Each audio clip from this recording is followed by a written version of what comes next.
Oh man, it has been too long since I heard that song. Right. Hello, everybody, and welcome to the Iconic Video Games Podcast. I'm your host, Axel1324. I'm Doggy Dog 420. I'm Roy Matumbo. That's right. And guys, 2025 is coming to a close. But before we get into the closing acts, guys, we just had Christmas yesterday. Now, if you remember last week, we talked about all the games that Santa didn't bring us. Right. But today I want to know, seeing as another year Christmas came by, what games or gaming things did Santa bring you? Let's start with Roy. You're up. Games and gaming things. I got Behemoth for the PSVR 2. Oh, yes, I want to play that so bad. Yes, it looks awesome. It looks so good. It looks like Shadow of the Colossus, but first person VR. Yes, exactly. Yeah. Yes, yeah. So 100%, I've got to get onto that soon. I don't really think I got a lot else gaming wise, to be fair. I think that was pretty much it. Oh, dang. Did Santa not fulfill your Christmas wish list again? Well, I put so many things on there sometimes. All right. Well, it is what it is. Doggy, what gaming things did you get from Santa this year? Or yourself? I don't know. Whatever. Yes, that's my problem. Like, by the time Christmas comes around, I always buy everything I want, like just when I want it. So when Christmas time comes around, I don't have anything to really ask for.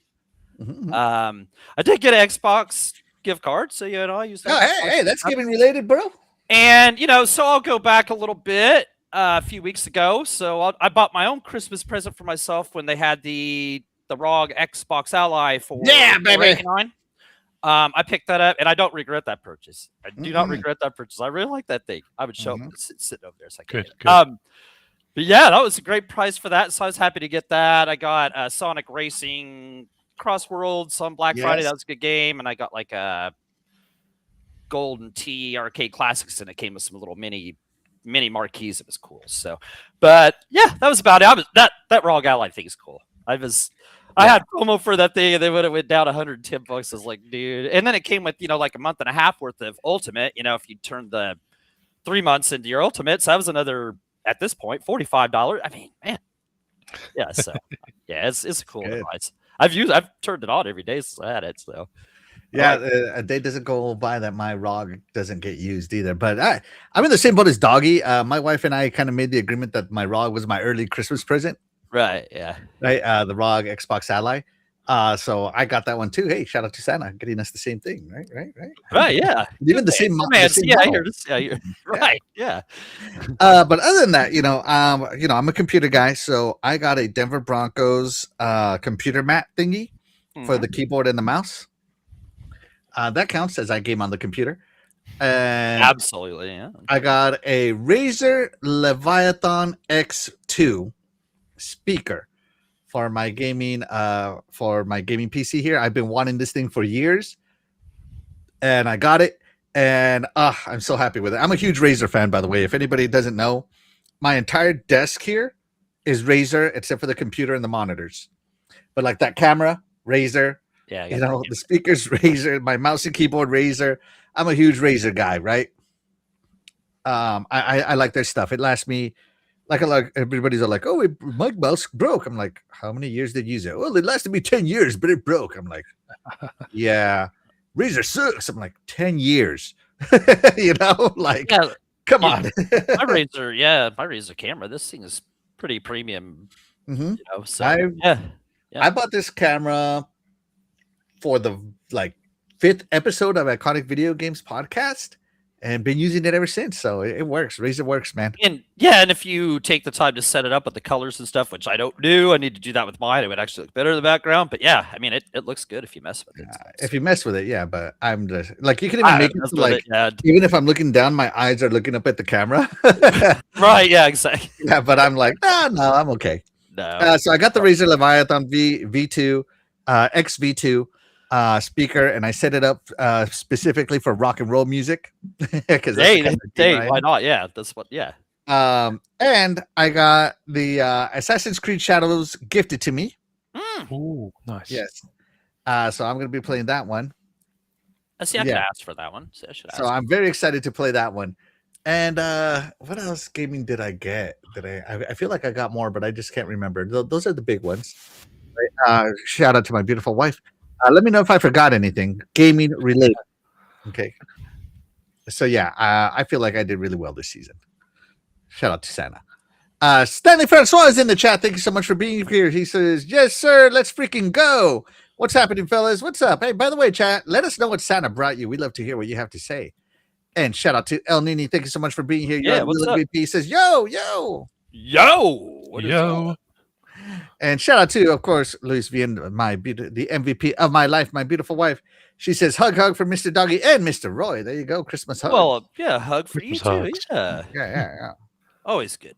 Yeah. Always good to hear from you. All right, but 2025 is coming to a close, and these today we're going to talk about the games that ruled our 2025. Now, technically, this is our Game of the Year episode, Yeah. and let me tell you about the iconic video game rules. Let me grab an old game here. Hold on. Give me 2 seconds. Let's go with this one. If this game has been in your backlog for 25 years and you played it, it 100% qualifies. Yep. As long as you haven't played it before this year. As long as you it haven't, counts. as long as you haven't played it more than like a demo before this year, it counts, right? I mean, you have to put in significant time into these games, right? Whatever that entails, right? Because some games are short, some games are long, whatever. You know what I mean? Significant effort, more than just turning it on. Yeah, like last year, my favorite was Mass Effect Legendary Edition, and that had been out for years. Yeah. So yeah, right. As they long as you totally just played qualify. it, yeah. They don't have to just be games that released in 2025, right? Open to all platforms, all things, even mobile games, right? Right. Yeah. Because this is weird. Gaming is gaming. Don't care what anybody has to say.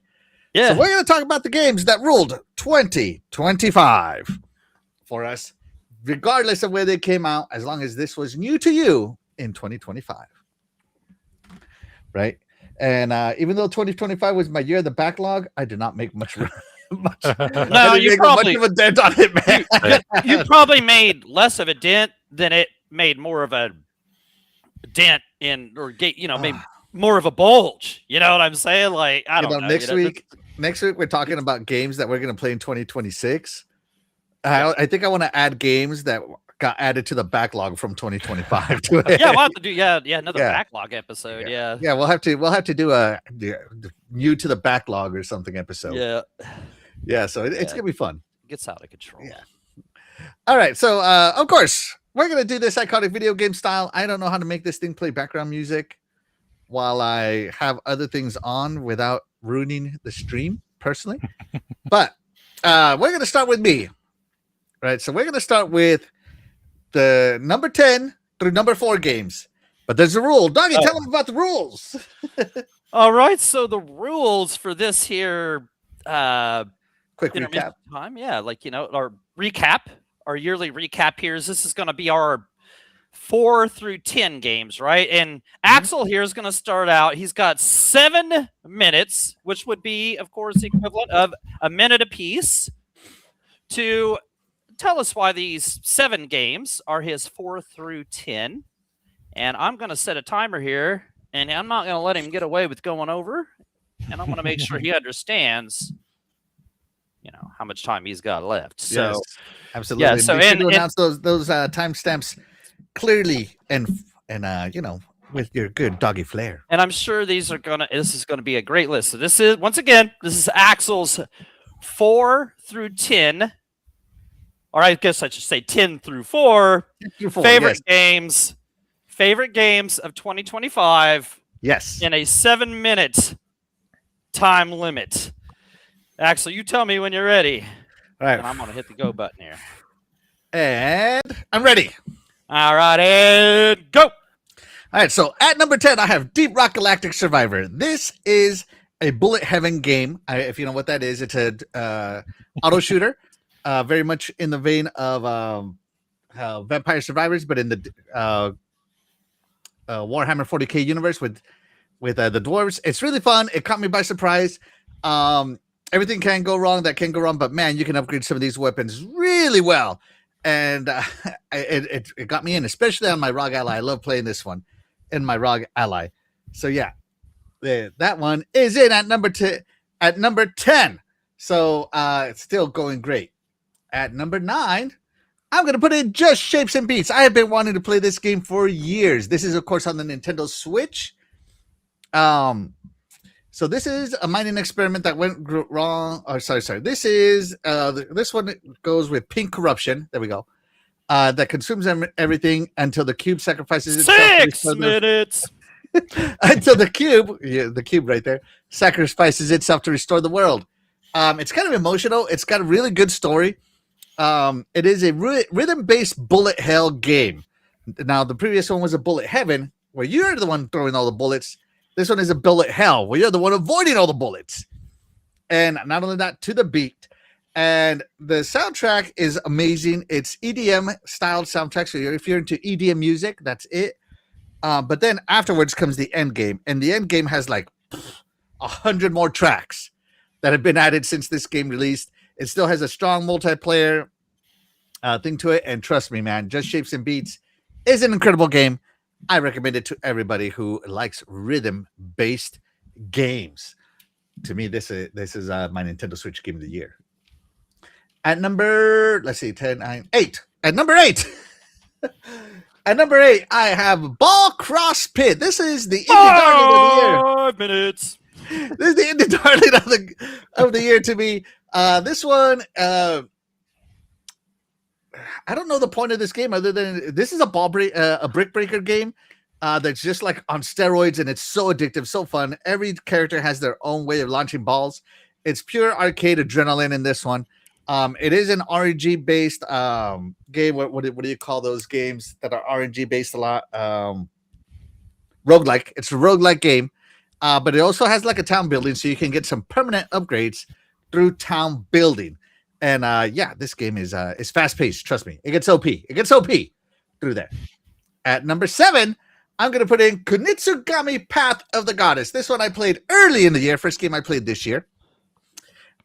So Yoshiro, you play Yoshiro's the goddess, and she becomes the person that's cleaning up all the corruption around here.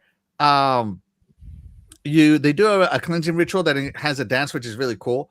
But the gameplay of this is a blend of action and strategy. You're constantly switching between direct combat and assigning your villagers roles like archers, guards, support. Each one becomes a tactical challenge. And me, I wanted to 3-star all of them. So Kunitsugami to me is really good. The music was surprisingly good. This one was on Game Pass for a year exactly, and I played on Game Pass. And shout out to Game Pass on this one. This was a from Capcom. Very nice, very nice. This one was on the backlog. All right, go to the backlog. Planet of Lana.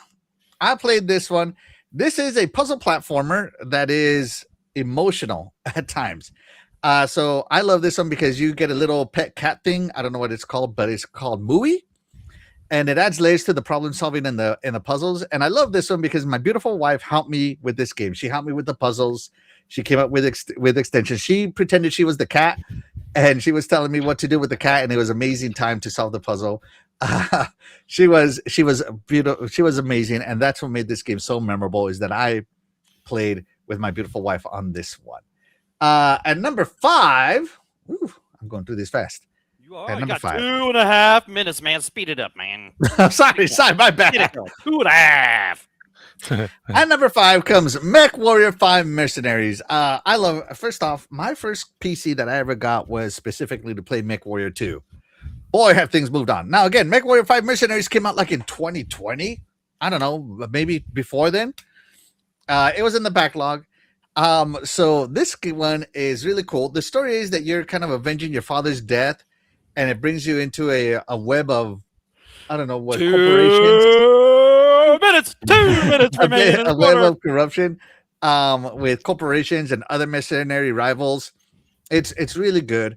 The mercenary parts is really there, so you can go straight story. You can't go straight story. You got to do little mercenary jobs because the game gets hard. That last mission is not a joke, by the way, on this game, okay? This game is serious. And you can run out of money or credits, C-bills, as they call them. You can run out of C-bills, and you're screwed. And you got to start over again or sell mechs or do something, right? You got to repair your mechs. So it has some economy to it. but the missions is really good. Some of these battles that are going on, they're just ridiculously fun. I had so much fun playing this game, especially because it has 4-player online co-op, even better. MechWarrior 5 Mercenaries is bringing the franchise in the right direction. I think it's a wonderful game that everything should go. So yeah, MechWarrior 5 Mercenaries. 1 minute left. 1 minute directed to Diablo 4 Vessel of Hatred. Now, yours truly loves his Diablo, especially Diablo 4. All of these have been day one. Diablo 4, day one. Vessel of Hatred, day one. This expansion, goes into Nyril's corruption. 45 seconds. Nyril is Mephisto slowly takes control. The ending sets it up because it's kind of like a bittersweet ending to this one. It's actually not even a bittersweet. It's dark. It's a dark ending. I love it. 30 seconds. Hurry up. The season was fantastic. The new character was amazing. Diablo 4 Vessel of Hatred is number 4. And very close to being in the top 3. Let's go. But this is my top 10. 15 seconds. The goal is near. And I'm going to keep talking until this is over. But yeah, this gameplay is great, and your control is good. 9, 8. Diablo 4, doggy. It's all about the Diablo 4, buddy. Love it. Love the game. There you go. My number 10 through number 4. Oh, there it is. Yep. Yeah, so there you go. Those are my number 10 through good, number man. 4 games of 2025 that ruled my 2025. Just so you guys know, lots of games. I wrote down every game I played this year. I had to eliminate so many of them. Like seriously, so many of them. The top 10 is really hard to do, and then to categorize them after that was even harder. So yeah, cool. Let's check in with the chat real quick. Shout out to Glinzer. Thank you so much for being here. You are the real MVP. He says 7 minutes. I'll refrain from the obvious joke there. Oh, bracha. Ray Chi comes in. What about the story? Does it destroy Kojima's narrative? I don't know what you're talking about. I didn't mention a single Kojima game. I think he might have confused him with Kunitsugami Path of the Goddess, maybe. The story is great. Sorry, Richie. Let's see.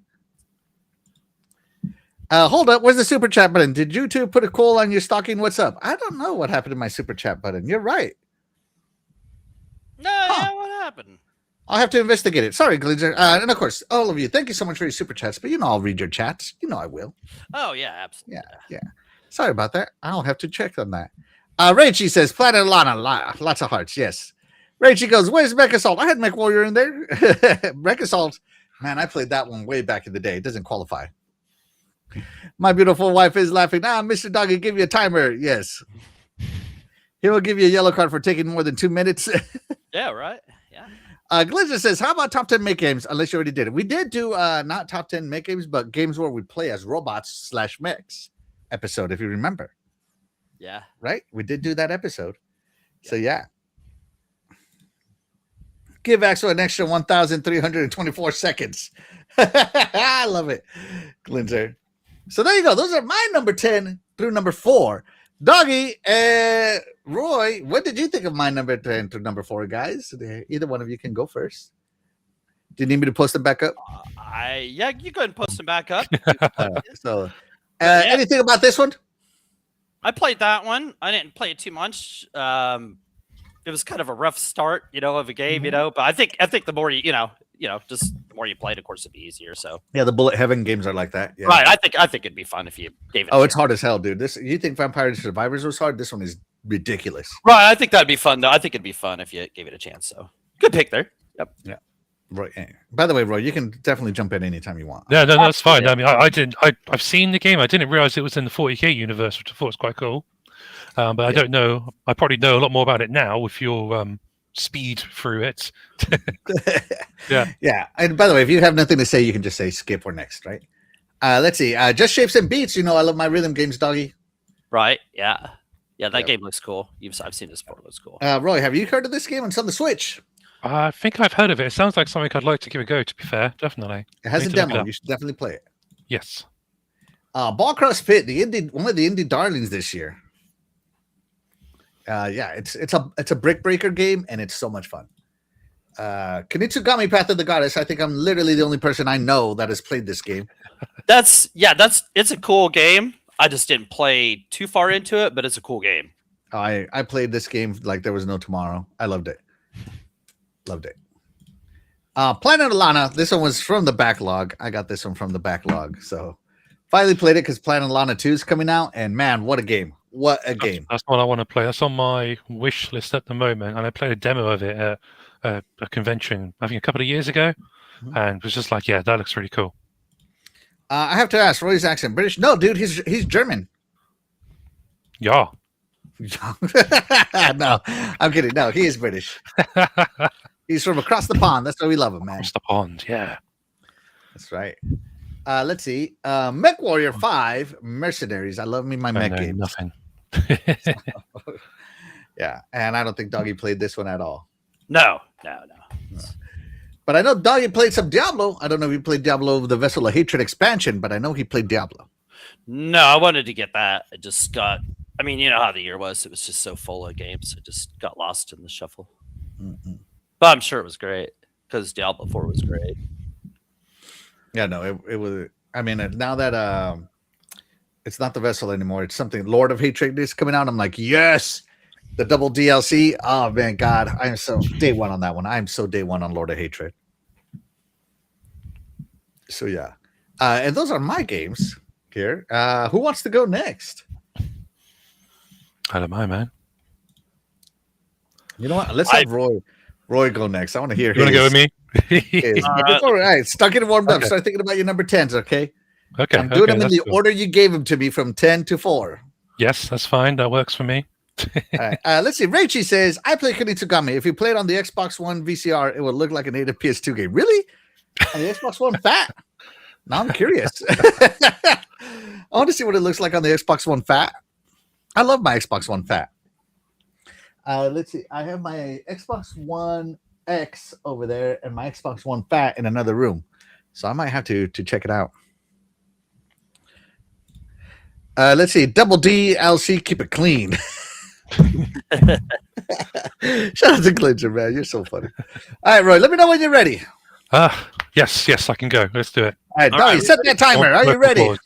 All right, 3, 2, 1, and go.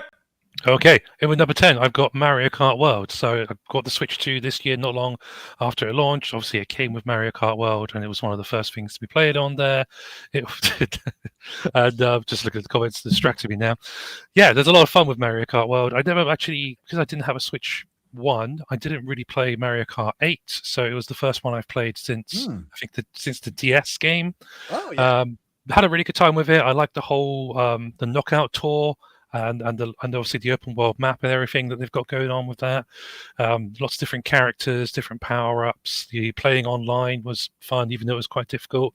But yeah, just like, a Mario game, a kart game, it generally just plays really, really well. So I had a great time with that one.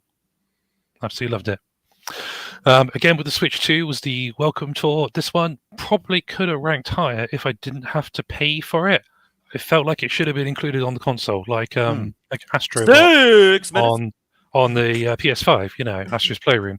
But it was good. It was worth the money, I'd say, because it gave you a really good layout of the Switch and the features, and you could try different demos of different things, the mouse mode and the game where you move the stand to certain angles. And it sounds really silly on paper, but it was really, really good, really informative. And it's something that I think every Switch 2 owner should play. And like I say, it should have really just been on there at the start. But it's still good. Number 9. Next one. Tony Hawk's Pro Skater 3 and 4, the remakes. I know there was some controversy with these, with 4 obviously not being the same as the original 4 on PS1, PS2. But I had a lot of fun with them, just like the 1 and 2 remake. I even actually splurged out and got myself the collector's edition with the skateboard. Ooh, nice. Yeah. Absolutely. Yeah, 5 minutes to bring that with me. But yeah, it's just literally loads of maps, loads of cool skaters. It plays very similar, obviously, to 1 and 2, but it's got the new maps and everything on there are brilliant, and a really great soundtrack again as well. It's just the classic Tony Hawk's fun, and I hope they keep remaking the games, because at some point I need an American Wasteland remake. It's got to be done. That game's amazing. But that's Tony Hawk. Spilled. So Spilled is the only game on my top 10 which I did a review for on Sporting Point, plug. And it's a tiny indie game made by one single developer who was living on a houseboat at the time, and it's basically an isometric game, cartoonish kind of graphics, where you're basically cleaning up the water, cleaning up these rivers with this boats that you can see, which you upgrade as you go through the game. You earn more money, and you earn money by cleaning up the place, getting rid of oil, getting rid of trash.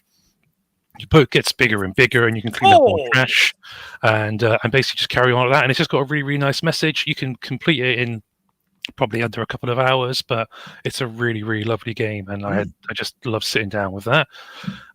Next up was my number 6, which is Arc Raiders. One that's really unusual for me because I'm pretty much solely a single player kind of guy, or a couch co-op kind of guy.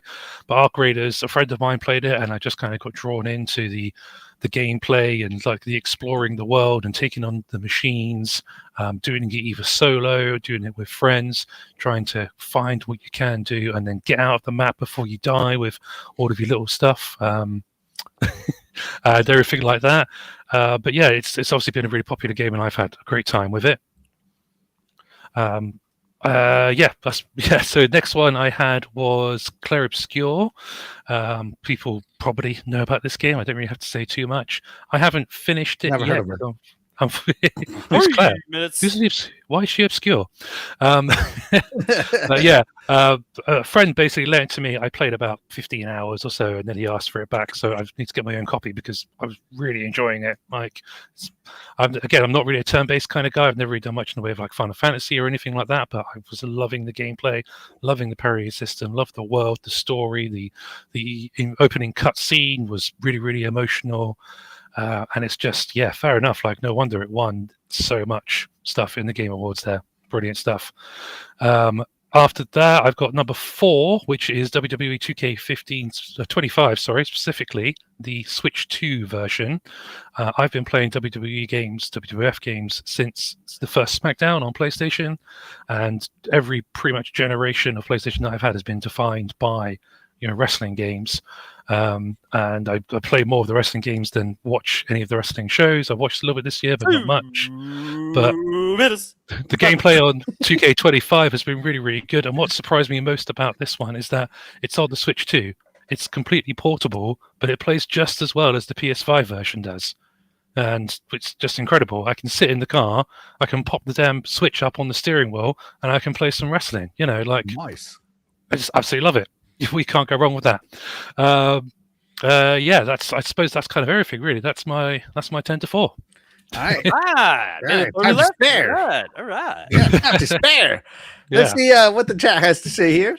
Do a quick range. He says, he's now German, just like royal family who changed their name of Saxe Coburg-Gotcha to Windows? Windsor, they changed too. Oh, Windsor. Okay. The Windsors, yeah. But yeah, I believe that's the case. I don't know. Yeah. Let's see. Glinzer asks, is Mario Kart best-selling title? It has to be, right? It has to be the best-selling one maybe so at far. this point. Yeah, right now. This is how well the Switch 2 is sold, yeah. Yeah, and Ray Cheese is talking about Spilled here, the gunk on water. Yes. Clean up that gunk. All right, so let's see. Dougie, Mario Kart World. You played it? You got anything to say about it? What's up? I have not played that, and chances of me playing that are probably pretty slim too. But I'm sure it was fun. Like Mario Karts are awesome, so I can't see where that one would fail. I have a Switch too, and Mario Kart. I just outgrew the carts, but I think it's it's fun for those who play it. I have a Switch too, and I have zero interest in this. I don't need a welcome tour to show me how to use my Switch. I'm good. Thanks. But I do agree it should have been included. Yes. I think it was only $10 though. Or yeah, that's it. Yeah, whatever. It wasn't a lot.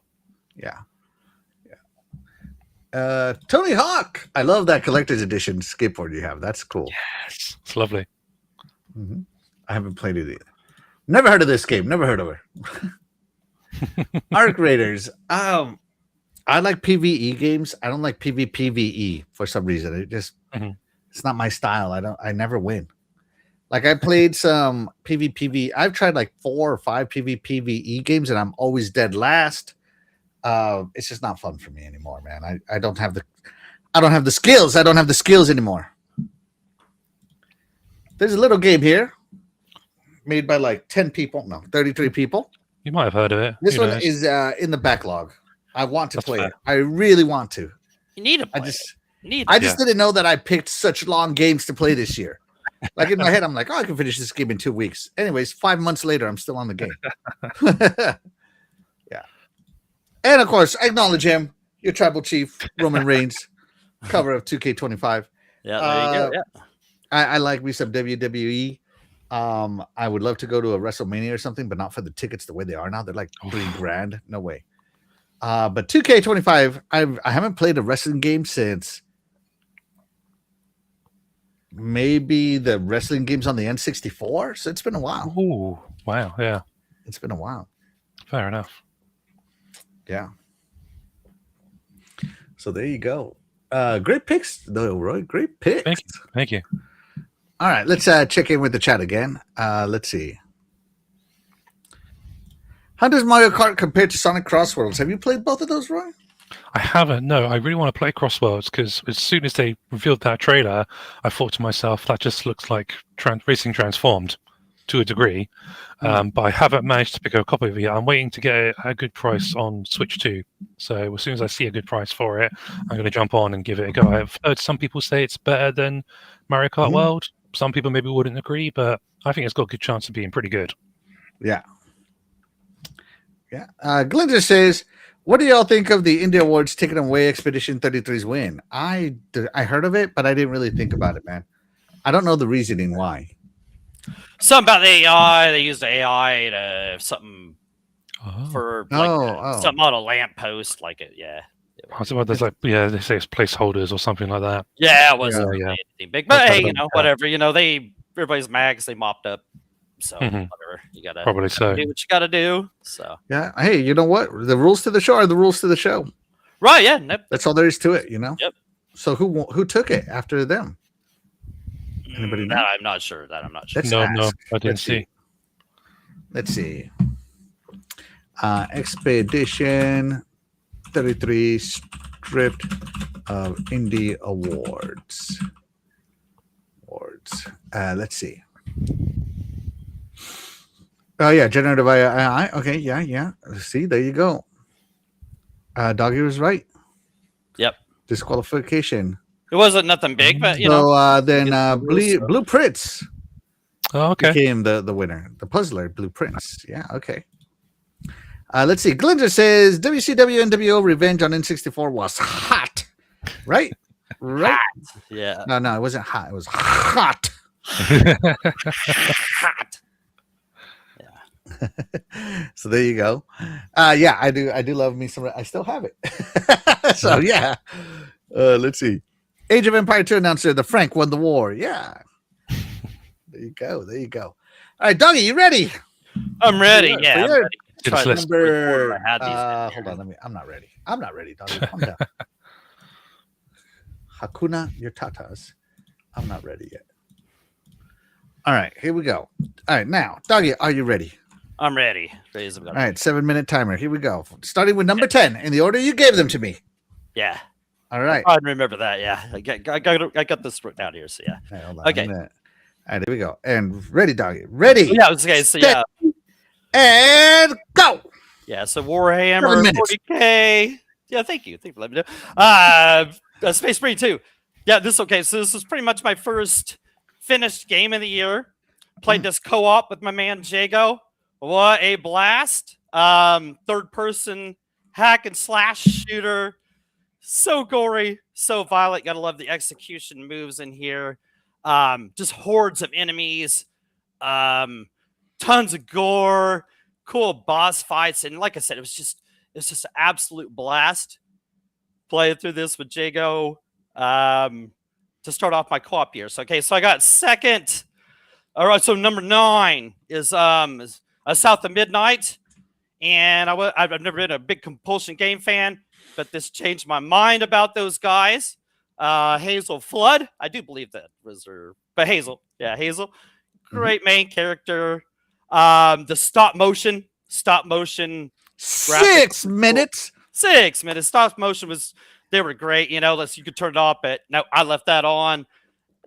Didn't overstay its welcome. 12-hour campaign. Great music, cool lyrics. Sometimes you went with these boss fights and stuff. The deep South folklore and stuff in this game was amazing. Mythical bosses. Yeah, puzzles weren't too bad. I can't complain. So what a great game. Something about it. Okay, so we're gonna go next to Ninja Gaiden 4. So you got Yakumo. Some people didn't like the fact there's Ryu, but hey, you know what? The game still played great.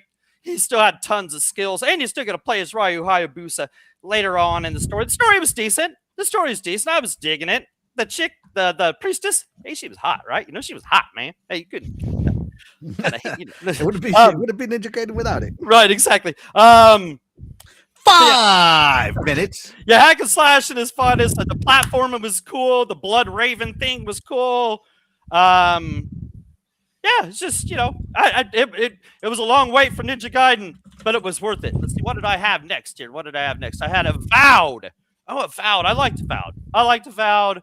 Oh man. Okay, so it's like a Western type RPG. I'm not usually a fan of those, but I'm starting to grow. These are starting to grow on me. But the exploration in this game just got you hooked, dude, man. The 5 cool biomes were cool to check out, but yeah, you just kind of wanted to complete the map and clear off the cloudy area and see what was next, and you go find. I can't even remember the camps. I can't remember what all there was. Dude, there's so much to do, and there was so much to find your perfect loadout.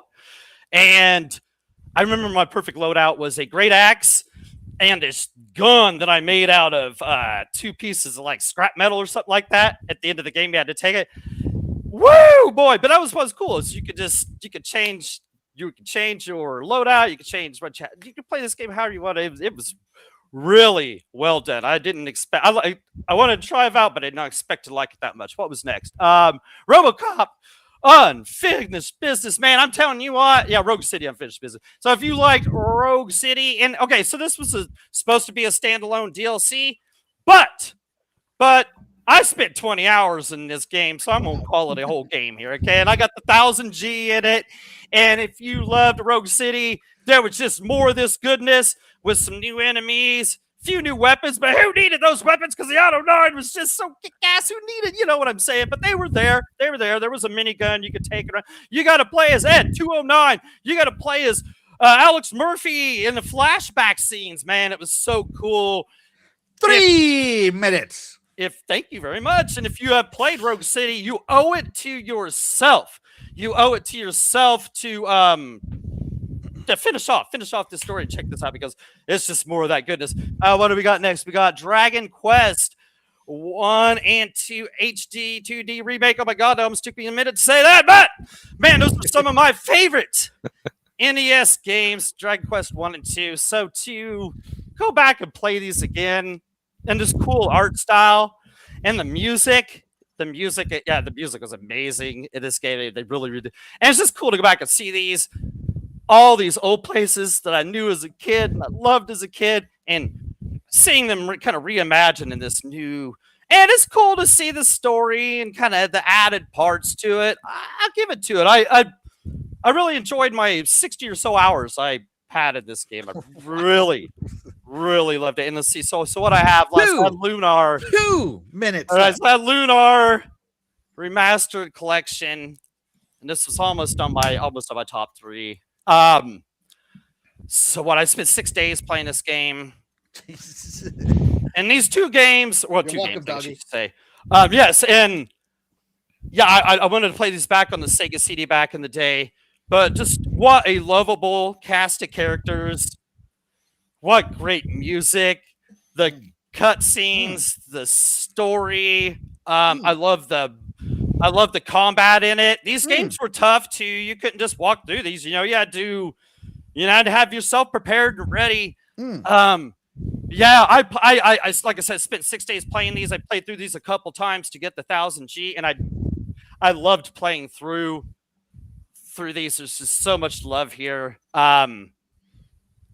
some of the best JRPGs I've ever played. I don't know how I missed them. 60 seconds left. Yeah, I don't Choose know. your final words. Yeah, so what a great year. What a great year out of all these. I got so many more. But yeah, this 4 through 10 was amazing. And yeah, Lunar 45 Collection. If you are a JRPG fan, play that. If you haven't played it before, because it is great. I could talk. Yeah, I've talked about that one a million times. But yeah, great 7 games. Thank you very much. I'm good. All right, with 30 seconds to spare. Done. Nice. Good job. I was about to yell 30 seconds, but you were finishing. Well, you can yell at me. You can yell at me anyway if you want. 30 seconds. I'm just kidding. Let's see. Let's check in with the chat. Glinzer wanted to. No, Glinzer, obviously not. Can Doggy do his list in 4 minutes and 20 seconds for his namesake? Oh, I could have. That would have been fun. Trimmed it down. Yeah. I could have trimmed it down. Let's see. How many physical games did y'all buy but didn't even unseal this year? I unseal every game I buy. Because if I buy a physical game, I'm probably playing it. But I didn't count my physical games this year. Sorry. I bought Mass Effect Legendary Edition, physical edition, because it was like $5 or something like that, and I was like, "Hey, why not? This is worth like 100 times that. So let's just do it. You know, may as well just have the digital version, the physical version. I'm covered. One of the greatest trilogies ever. So there you go. But it's still in the wrapper because I don't need to because I have a digital. So, but you know, and it's even on Game Pass. And if you haven't played it, it's on Game Pass. Play it. But other than that, yeah, no. If I buy them, I'm opening them. I'm playing them. Let's go. That's right. Glizzard says, which video game series has more games than Resident Evil and Tomb Raider combined? Warhammer. Holy crap. Yeah, you're not joking. Yeah, Warhammer has a ton. Warhammer has so many games. Yeah. Even if you split it up between Warhammer, like Warhammer and Warhammer 40K, either one of those will still have more games. Like it's crazy. I don't know a ton about the lore of that, but yeah, there's a lot. There's a lot. South of Midnight is a sad daughter simulator, or at least different from sad dad simulator. Dang, yeah, but I like. Oh man. Yeah, out here. It had good, and I didn't even say that in my thing because I was trying to hurry. But I like the arena combat, and I mean it was simple. There, you know, it was a simple game, but I like the combat. It was good for what it was. Shout out to Jago Kukin. Thank you so much for being here. You are the MVP. Appreciate you, buddy. He says Helldivers 2 on that list somewhere. I know for sure. Well, it's somewhere. It hasn't shown up yet. It's somewhere, yeah. It's got to be. It's hidden. It's hidden. The needle in a Hades. That's right. RoboCop is a great value, according to Ragey here. Yeah.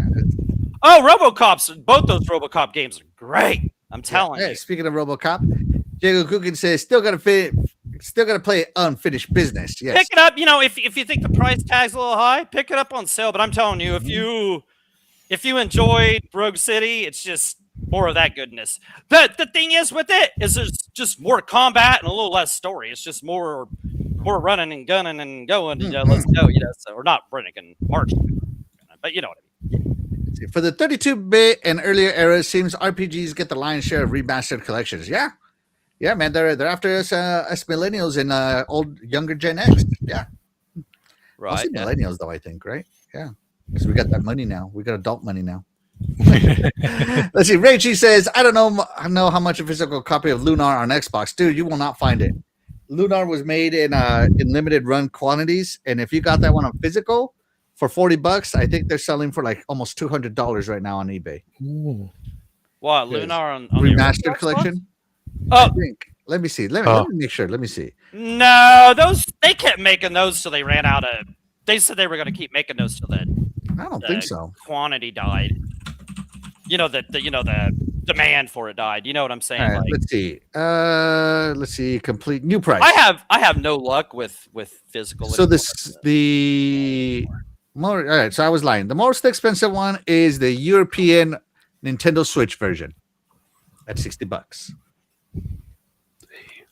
Wow. Right. That's what I'm saying. They said that they were going to keep making those until people quit ordering them. You know, I wonder if I can look at the prices at the prices. So they're not rare. Like whoever wanted one. For a while there, they were selling for $80 right there. Let me see this one.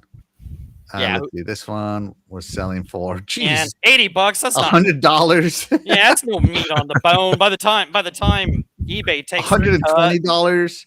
Yeah, for a while there, they were selling quite expensive. Yeah, I mean, I was gonna buy it physical, but I've just had bad luck with physical, and it was $5 more expensive. To $5 heck more, with that. yeah. To heck with that. I'll just get the Xbox Play Anywhere version that I can play on the ROG. That I can play anywhere I want to. I can play it on a Fire right. Stick. Get that I can play PC it rolling, wherever brother. I want. And it was $5 cheaper. So, and I know that it'll work. Unlike the discs that I get, and they don't. Anyway, yeah, moving on. Yeah, let's see. South of Midnight is my favorite Xbox game this year. Oh, there you go. Yeah, it was. It was a great game. It was a great game. Yes, it was. Yeah. Being an Xbox physical collector is pain sometimes, man. Sometimes I know how you feel. I've been waiting for a game to drop in price, but it's staying hard at $40, and it's pissing me off. What game's that? What game's that, bro? What game's that? So because you can't buy it digitally anymore, it's Forza Motorsport 7. Oh. Yeah. They're listing Forza games. You mean Yeah. 8 or the? No, 7. I have a steelbook, baby. What you got? What you got? I got nothing. Yeah. That's literally it. I got nothing. I hear Ted DiBiase. Yeah. I got the steelbook if you want, man. I got it. I'll give you $3. I got $3. Come on, man. Stuck It In 1 and 2 remastered is on the X. Yes. Yep. And Jago says he loved South of Midnight. All right, so let's go through South Doggy's list again here. Roy, Space Marine 2. Did you play it? I played a demo, I believe, and yeah, I thought it was cool. Not something I'd rush to pick up, but it seemed pretty good. Didn't play it. South of Midnight. Did you play it? Excellent. I haven't played it, but I want to. It looks very cool. Didn't play it. Let's see. Ninja Gaiden 4. Did you play it? No, mate. I got my ass kicked by like the Ninja Gaiden 2. Oh, I've got Ninja. Yeah, this game is hard. Yeah, those things are just too hard for me. Yeah, I played the first level of it, and that's as far as I got. And then I set it aside because I'm like, no, I can't start another game. So this one got moved over into the backlog. Avow, did you play this one? No, not at all. I played enough of this game, and I stopped as the combat was making me upset. Maybe I was just like trying to get too far ahead of myself. But I was like struggling too much on the combat, and I'm like, screw this. You gotta craft your weapon. You gotta get stuff for your weapon. RoboCop, Rogue City. Did you, and maybe that's why I don't want to play it. I don't want to craft. I just want a game. Well, there's no crafting in it, but you like the things. You gotta materials for your weapons. You know, you gotta explore. Yeah, there's no crafting in there. That's one of the best parts of it. There's no crafting. Fair. Rogue City Unfinished Business, the DLC. Did you play it? The original game, Rogue City, is in my backlog, so I haven't played this one. Oh, dude. Gotta play I it. really want This to. game, I played the first section of it, and I stopped. As I've said, I had to focus on games to finish, or else I would have not finished a single game this year. Dragon Quest 1 and 2. Roy, you? No, I've never done Dragon Quest, I don't think. I have Dragon Quest 3 right now in my backlog, and then I'll add this to it. Roy, did you play Lunar the Remastered Collections? I have not even heard of it. Oh, unbelievable! No, all right, no, well, no. all right. It's Well, fine. all right, we're gonna have an intervention here. Yeah, I'm Right, out I'm of done. here. Yeah, I'm leaving. I'm leaving too, No, it's man. fine. Yep. This game, Lunar series, started out on the Sega CD, moved over to the PlayStation, right? No excuse. With Lunar, what do they call it? Lunar Complete series. Complete. The Lunar Completes. And I have these collector's editions right here. Ooh. And I'm the one who recommended this to Doggy, telling him he was missing out, as I brought it up over and over and over again. So he finally caved in. Doggy, were you missing out? Yeah, and like I was saying, these were games like back when I had my Sega CD. I wanted to play them. I was just at that point in time, I was kind of more into the home arcade ports and playing like the quicker games and that kind of stuff. So I'd kind of left the JRPGs behind a little bit at that time, and that was my mistake. But what was cool is this year I got to actually enjoy these. That I really can't believe how good it is, how much you can relate with the characters and you feel for them and you could, in the music in this, you could tell, like, because the Sega CD was like the first CD console thing, right? And you could tell where music was such a big part of this, you know what I'm saying? The music is amazing at this. So, but the characters just, oh my gosh, if you're a JRPG fan and you've not heard of this, not played it, like Axel said, play this. Get this and try it, man. It's worth the 45, 55, whatever it is, bucks, because it's 2 games and it's That's fair. amazing. It's amazing, but it's tough. It's tough. It's you have to do some grinding. You got to do some grinding because if you try and get too ahead of yourself, you get whoops. So. Do you even like classic RPGs, Roy? There's a lot of stuff that I haven't played because I never really played RPGs when they were for example, like when Final Fantasy VII was originally out. I never played any of that stuff. I was playing just other things, I suppose. So there's a lot that I haven't played, but I'd like to try and get into some. Folks, we are gathered here today because Roy's backlog has become a cry for help now. Yeah. As he hasn't played Lunar yet. Yeah, and you got 6 days ahead of you. You want to get that. I know you got 6 days, right? Yeah, you want to get that platinum trophy there. You got 6 days ahead of you. That'll use a strategy guide like the first time you play it, I guess. Like, Roy, you tell me you want great stories in video games. Great stories, right? But you're over here avoiding the series that perfected the childhood to hero arc. These stories are amazing in these 2. I'm telling you, and you will fall in love with the characters. I'm telling you, you will, man. Like it's you're over here waiting for remakes. We're waiting for you to grow up, Roy, and play one of the greats. Yeah. I'm just messing with you, Roy. You think you're gonna come on here, not play Lunar, and not get some crap for it? No, that's not happening. No. All right, you should Roy, this definitely is try an that. intervention to shame you, okay? Yeah. No, it is to save you from living a life. Shamed into playing the correct games. Come on. That's right, yeah. It's to save you from living a life without Galleon's villain speeches. How could you live a life without hearing those villain speeches? Right. And the way the 2 games tie together and stuff too. Oh my God! It's just play them. I've got a whole bunch of notes. Oh my God! We could go on forever on this. Yeah. All right. Anyway, sorry. Yeah. Sorry, Roy. We just got to tell you, Lunar. I obviously have played these. I talked Doggy into it, and I'm glad I did. So they're fantastic. If you don't know how much I love Lunar, you do now. And I can completely understand why. Yeah, and the full motion videos, like where you get the naked Lucia. Oh God! I'm saying, like back in the day, that would have been awesome back in '94. Pause. Where's the pause button? Yeah. Back when you were growing up, right? Yeah. Right. Now you can just snap you a little photo on Xbox Live. Probably get banned. Watch it on YouTube. Or watch it on YouTube. There, yeah. Then you can pause it. There you go. Yeah. Let's see, Glitzer, are y'all steelbook collectors? I only have one, Borderlands 3. No, I'm not. I know some people are huge steelbook collectors, but I'm not. Let's see. I need Star Ocean 3 reboot on Xbox. Retcon the digital part of the world. I think Star Ocean 3 did reboot on PlayStation. Star Ocean's back out. Yeah, I think there's one on Xbox too. But I think there's one on PlayStation that didn't come to Xbox. Yeah, there's some on there, but yeah, there's some on Xbox too. If they would do a Grandia 1, 2, 3 remastered physical, well, they did do remasters, just not physical. But yeah, you're right. 1 and 2. Let's just say Lunar Roy Mastered. Oh, that's right. There you go. Oh, you can write this for your review on your website. Lunar Roy Mastered. Write that down. Take it down by Glitzer. Man. Yeah, that's right. He was a Call of Duty dude who said Microsoft we didn't need wave games and we got the Xbox One JRPG drought era. Roy is a PlayStation guy, dude. Just so you know. And I'm not a Call of Duty guy at all. No. Yeah, but Roy is our PlayStation representation.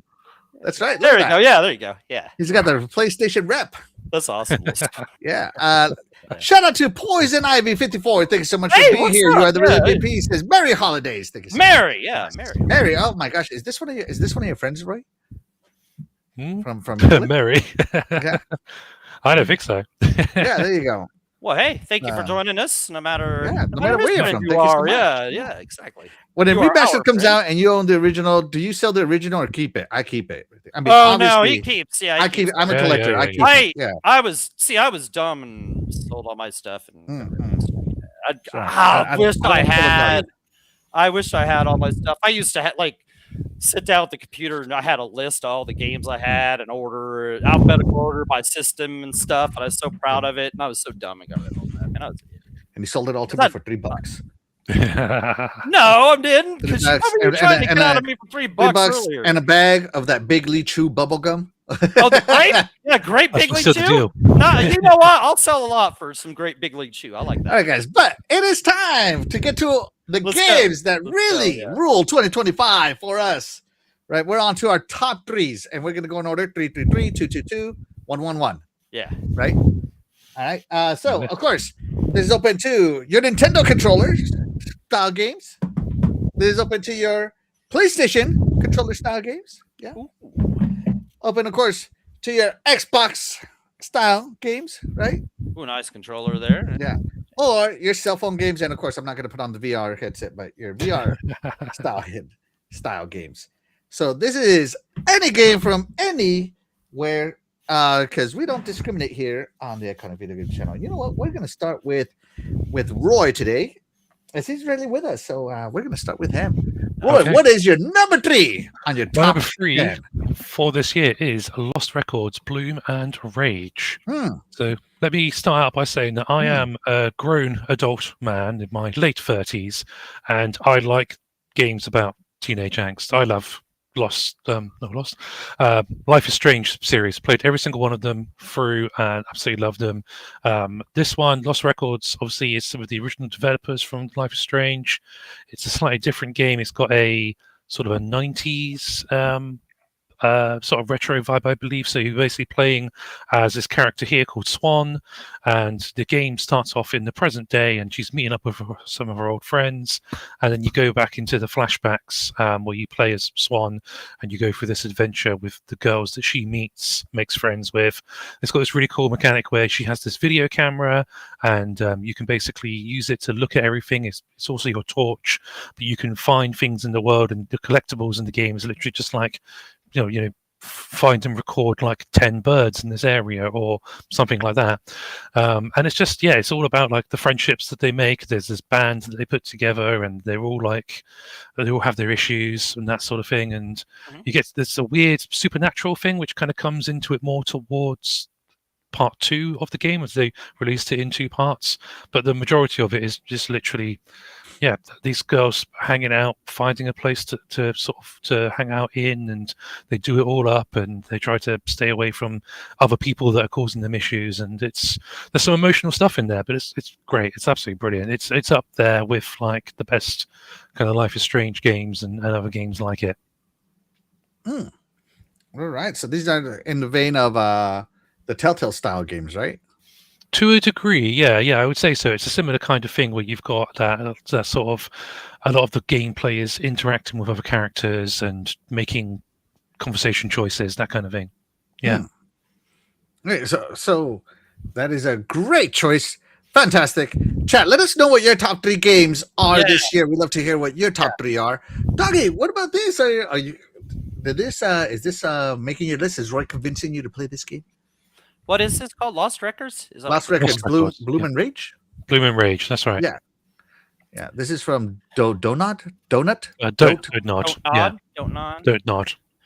Okay, yeah, and those guys make quality stuff for sure. Man, I used to be into these kind of Telltale choice episodic kind of games. But not so much anymore. So this probably wouldn't be for me. But I could see where this would be a cool game. If you're into this kind of thing, it looks like good visuals, all that kind of good stuff. I just kind of lost my way with those. You know what I'm saying? Like I want to play. I don't want to episode. Like I want to play it and just play it. You know what I'm saying? So and just even just the whole Telltale style itself, I just kind of lost my way with that. But still a great choice. Don't let me and my bad choices say this isn't good. I have not played a single. Is it Don't Nod? Don't nod. Yeah. Don't nod. Yeah. Don't nod. Yeah. Don't nod or dot don't nod. Don't nod. Don't do not nod. Don't you nod. I have not played a single Don't Nod game ever. And I know that some of these have come to Game Pass. I don't know. Like, I like for some reason the narrative-driven games don't entice me that much. But hey, you know what? That's okay. I love that all our lists are very unique and different. As I was looking at them, almost no. I think there's only been one game that is repeated twice in the whole list. So I love it, Roy. Wow. I love it. Thank you so much for bringing a different taste over to the show. Love it. Let's see. Let's see. Glinda says, Roy's been a great addition to the show. I would have said this in the super chat, but YouTube did you dirty. It did, but yes, Roy has been a great addition to the show a long time. Shout out to Roy. Love hearing from him. Yeah, absolutely. Yeah, Thank you so much. By the way, I talk you up to everybody, Roy. Just so you know. Everybody's like, oh, who should invite? I'm like, you guys should invite Roy Matambo. He's so good. Yes. Let's see. Jago Cooking. I prefer Outback Bloomin' Onion. I'm sorry, Roy. I don't mean to laugh. That's funny. Let's see. Cool. I haven't done that one. Reggie says, today I bought Star Ocean 5 for PS4, so 3 and 5 are not on Xbox. So yeah, see, I told you. Right, I think there's some on Xbox because I wanted to get one of them because I was kind of interested in that series too, yeah. Winning 40K, Sisyphus, Kane Telltale game, video game. From the 40K universe, yeah. That's not the style of 40K. 40K is deep strategy, so that's kind of the way they go. So yeah, all right, great pick from Roy here with his number 3 pick from Don't Nod. I'm gonna get this right. Lost Records, Bloomin' Rage. Let's go over to what I have doggies wrong things in here. Let me get rid of these tabs so I don't mess myself up anymore. There we go. Oh no, don't mess it up. Let's go to Doggy. What's your number 3 game of the year? Okay, man, I'm going Hell Divers 2. There you go, Jaco. Yeah, see, it was on the list. It was on the list. And, I played a lot of co-op games this year, especially with Jaco. And before this game came out, we were kind of in an Anthem kick, right? And we were kind of wanting a game kind of in that style that was co-op, that we kind of that style, and we were like, yeah, we're going to get this, man. I hope this is good. And I know Jago would say, and I know I'd say, I don't know what Axel would say, man, this game was so much better than you possibly could even imagine, okay? Like PlayStation and PC they were treated to a treat last year that we didn't know about, a hidden gem that we were completely unaware of, but we know now. So I'll just own up to the fact, okay, I've only got 4 days in it. Yeah, I know that's rookie numbers. I know. Rookie. Oh my God. Do you even love democracy? See, okay. You even love liberty with only 4 days of game. Oh my gosh. Okay, Punk. All right. I know I don't have no 12 or 13 days like your Punk butt or like Jago. You guys live it up on the thing. No, I'm just kidding. No, and I see why you guys is there. You guys just hop on, and that's what's cool about this game is cool. It's great to team up with your guys, but if you just wanted to hop on solo, it's cool to play with randos on this game. For the most part, you'll run into some punks every once in a while, but really, man, people get along so well on this game, But man, as I was saying, what better than teaming up on this game, right? I played with the likes of Jago, this Punk Axel, KY Bob, his wife Kitty, their son, Mr. Bushido, Snipes. I could just go on. And that's what's cool about this. It's just and there for a while, there were so many people playing this game. Because we weren't going to get this game, right? We weren't going to buy this game. There were so many people playing this game that you almost wish there was way more than 4 people could be on a team at once. We could have filled up a 16 team. You know what I'm saying? Right? You know what I'm saying? Break the engine so hard. Right, but we could have. There's that many people want to play this. I know it's kind of down a little. But, okay, at first, this game was a little rough. I got to say, and I sucked. I was like the best in the world. But, man, I felt like I was just running, right? I just felt like I was running from bugs, just, oh, my God, dude, what is... But, man, as you got better stratagems, better weapons, better ship models, man, it just turned into such a better game. Once you hit, I think it was level 10, right? And you got that guard dog, right? Things turned around for you, right? And then you started getting better weapons. And then you got the walker, right? The walker's awesome at level 25. And then, you get people helping you out, like Axel and Jago, and they tell you stuff like, changing, doing stuff with your weapons or getting better weapons. Like Jago told me about this shotgun. I love the shotgun. See, once you get acclimated, once you get that, and then once you get the first time you throw that 500 kg, bam, or that 380 barrage orbital, man, you feel like a badass, right? Now, don't you feel like a badass? So all of a sudden, this game, you're like, wow, I'm just having an absolute blast walking around, spread democracy the way that it should be, man. And it's so addictive, getting the samples and just just clearing the map, just doing all that. It's cool that you can get the in-game currency, and they're kind of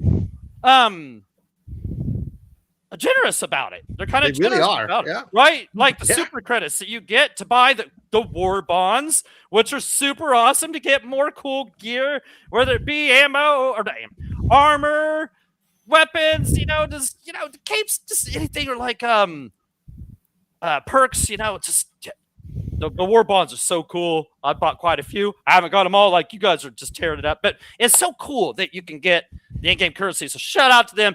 But I love teaming up, and I would be remiss to not talk about the song. What great music in here! Dun, dun, dun, dun. Yeah, dun dun dun dun. Dun, dun, and you'll get all 4 people in your party singing it as you go down, because it's so fun playing the game. And oh my gosh, Give me a call. Do what? Give me a call. Call me, bro. Look here. Yeah. And even just the intenseness that is like when you're going to leave, for extraction, and you've got all those samples on the line and just everything on the line, and you want to get out of there with it. It's just intense, man. It's just so fun, and minutes turn into hours, or if I'm saying that right, you know what I'm saying? Like you'll start playing at 10 o'clock, and it's 3 o'clock in the morning before you know it. And it's just, what a blast of a game. And I figured the game would be cool. This isn't really my kind of thing, but wow, this turned out to be, what a surprise. What a great game. And at $40, what a steal. So yeah, there you are, number 3. Great game. You haven't played it, Roy. You're a PlayStation guy. You probably played it too. Yeah, but Roy probably played this in 2024. Yes, I'm telling you, you probably agree with me. But yeah, Helldivers 2. Woo! There you go. Oh, there you go. He did the salute. Yeah. All right. Yeah, so passing it on. Passing it on. Yeah, love that game. Roy, have you played this game? Right, well, I mean, like I say all the time, I'm a single player guy. I live on my single player games. I pre-ordered this and played it day one, and I absolutely loved it. Me and a couple of friends got in, some guys that I used to work with, and it was just so much fun. I loved the humor of all the marketing that came before it. When we saw those first trailers, I think it was early 2024, I was just like, yes, this looks absolutely brilliant. I love, like I said, the music. When you launch from your pod out of the ship, and that music hits out, it's just the best thing going. You cool down your weapons, you cool down, like you said, the flying dog. I love the fact, yes, so good. So good. I love the fact as well that there's friendly fire and collateral damage and stuff on friendly fire, yeah, completely just mess up the entire thing by throwing you can throw the wrong stratagem out and get a massive explosion from the sky and just absolutely ruin the whole game. Drop your stratagem. Yeah, everything gets crazy towards the end as you're waiting for your ship, and then like the last second, like you're running towards the ship and you're doing a little dive into it for dramatic effect. Yes, I haven't played it in a while, to be fair, because I think people that I was playing with, it just kind of fizzled out. But yeah, I had a great time with it for quite a bit of last year, I would say. Definitely, such a fun game, and even just that training mission at the very beginning where you've got that Sarge guy who's just giving you all the instructions, and it's like something out of Full Metal Jacket, and he's just shouting at you about obviously all the bugs and the stratagems and stuff. It's absolutely brilliant. Right, I remember playing that mission. Like, I remember the game came out, and I tried to play it like real early in the morning because I wanted to get that completed so I could play the game later on, because it was on a night where I thought I could play with people. I think we're gonna play later that night and stuff. Yeah, but that was that's what I thought. I was like, you could tell right out of the gate that this thing was nothing but straight quality, and Yeah, like it doesn't stop, man. It's awesome. I just for like people like Jago's sake, probably even Axel and stuff. I wish they would add more. Like you could do like more where you could upgrade the ship. Yeah. And that kind of Yeah. stuff. Because you guys want to keep this going. This game's great. So just add more stuff so people can do. You got people like Jago and Axel. They can't even use their samples on anything. Come on, so let us upgrade that ship some more. I'm not there yet. Like, what level are you, Axel? I know Jacob's like 81. 77. And yeah, I'm not sure what. Yeah, just something like that. 81, man. Oh my gosh! Like, shout out to you guys, man. And I can see exactly why you guys would just come home and play this. And it's fun just to get right on there, and you could just play with just randoms, and it's cool. Nice. So, yeah. So I'm not going to talk about this, as I'll talk about it later. Yeah. Yeah. Great pick. Great pick. Yeah. Let's see. Let's check in with the chat. Shout out to Noof Nukem. Thank you so much for being here. You are the real MVP. He says, "Merry Christmas, guys. Merry Christmas, Noof. Merry Christmas, bro." Go. Any of you guys played Dragon Age Veilguard? I think Doggy did. Right? I played it. I need to get back to that. That was one. I would have put this on the list because I really enjoyed that game, but I didn't finish it. But I do need to get back to that. Great game. Yep. Great game. Split Difference in the chat. Thank you so much for being here. You are the real MVP. He says, "Let's hold our horses. We don't all love him, that Roy guy." Oh my gosh. Split Difference. You just made the list. Used on the list. Oh, on the list. Split Difference. Oh my Used gosh. on the list. Oh my gosh. And yeah, guys, follow Noof Nukem. He does a lot of streaming. If you're into right, streaming, yeah, he does a lot of streaming of the gameplays he does. Yeah. Yeah. Let's see. Glinter says, "Look at that Helldivers 2. I'm thinking EA needs to get on some Freedom Fighters too." Yeah, EA will probably copy it somehow. You're not joking there. Yeah. Yeah. Let's see. Jago says he has 12 days, 12 hours in Helldivers 2. Oh, you got me beat by like 1 hour. Rookie stuff right there, man. No, you guys are you guys are both at the top of my friends list for sure. That's awesome amount of time. Yeah. So He says Helldivers 2 is the most fun I've had with friends in video games in a long time. Yeah. Right, that's what I'm saying. That's why I put it on the list, is because there was just so much fun to be had with so many people. We had fun. We had fights. We quit parties on each other. We did it all. But in the end, it was all for democracy. So Yeah. It was all yeah. What a great game. What a great game.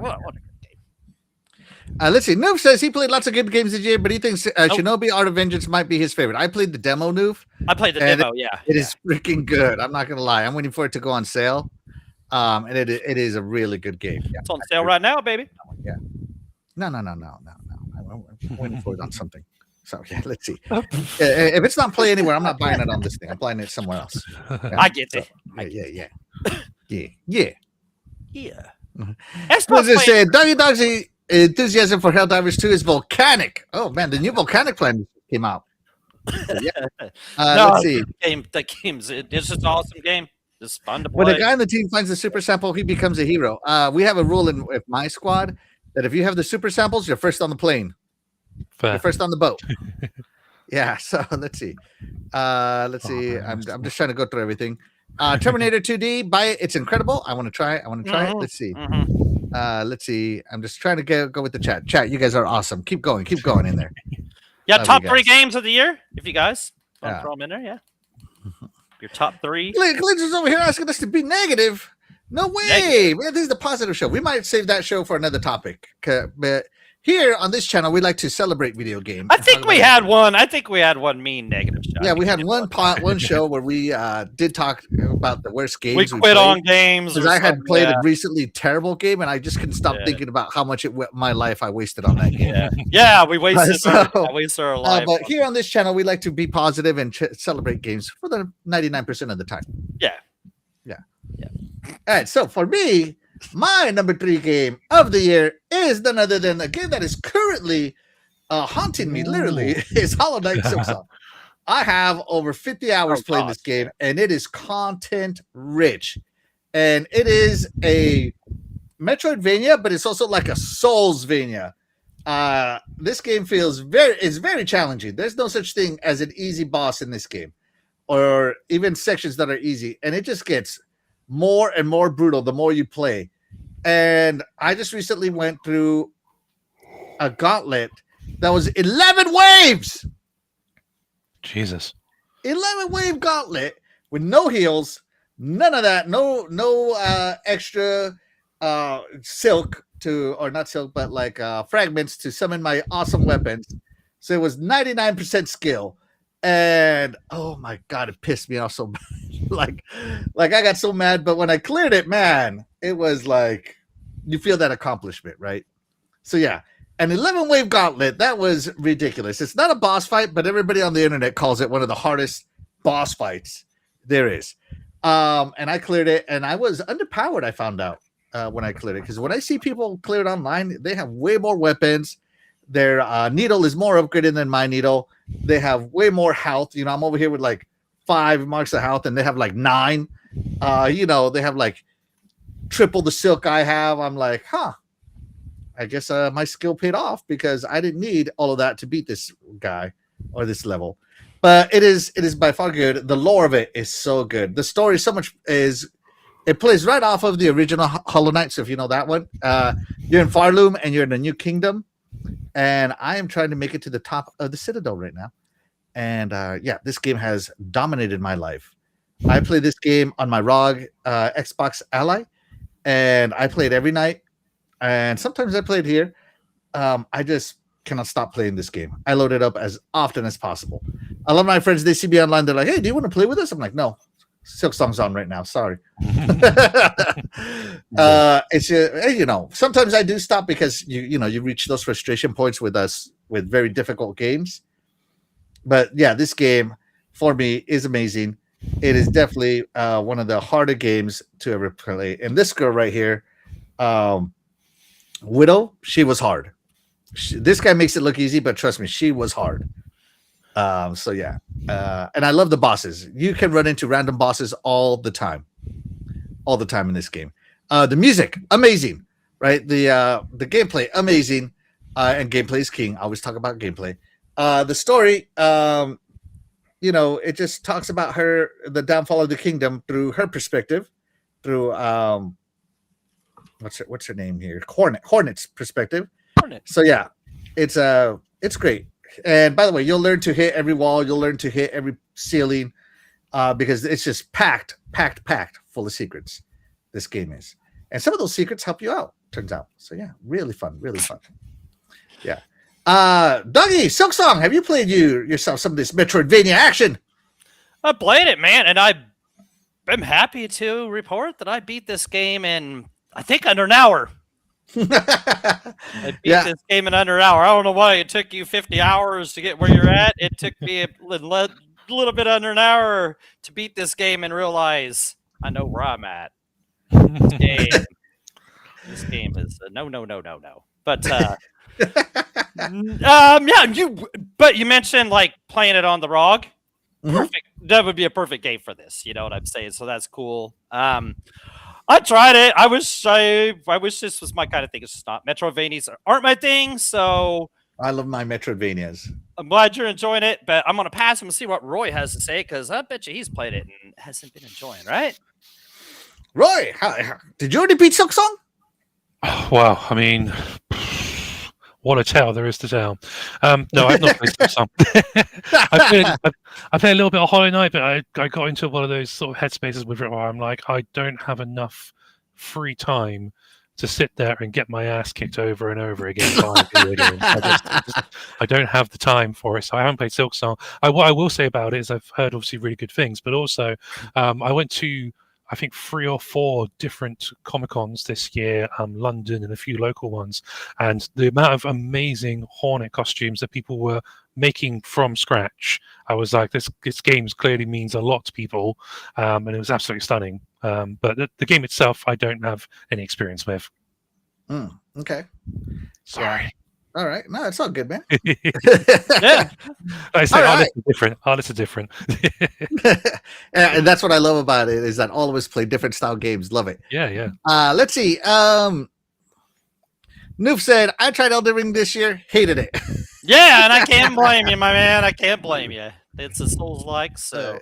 All right, so here's Noof's top 3. Let's see. He's got Donkey Kong Bonanza at number 3, Battlefield at number 2, and Shinobi at number 1. Awesome. Shinobi one. Dang, I'm not. Yeah, Awesome okay. picks. Dang, I'm not. Yeah, I gotta get that. Yeah, give us your top 3. We love to hear everything you guys have to say. No matter how yeah crazy it is, yeah, whatever it is, Clinton says 11 Waves sounds like Hollow Knight Death Song. Yeah.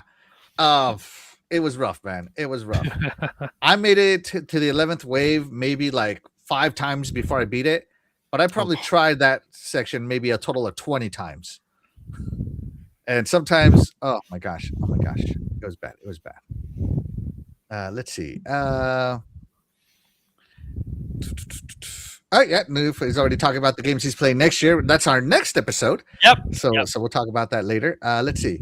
Glidger says, I love the way Souls games look and sound, but yeah, they're difficult. Rips me a new one, so I tap out after a few bosses. Right? They always. No, I will not be beat by the boss. They always look fun. They always look so like they always present well on a trailer, and you're like, it's gonna be great. And then you're like, it's stupid Souls like. I ain't playing it. Or I'll try it and get my butt whooped, So yeah. Oh, and Diego beat this game the same way Doggy did.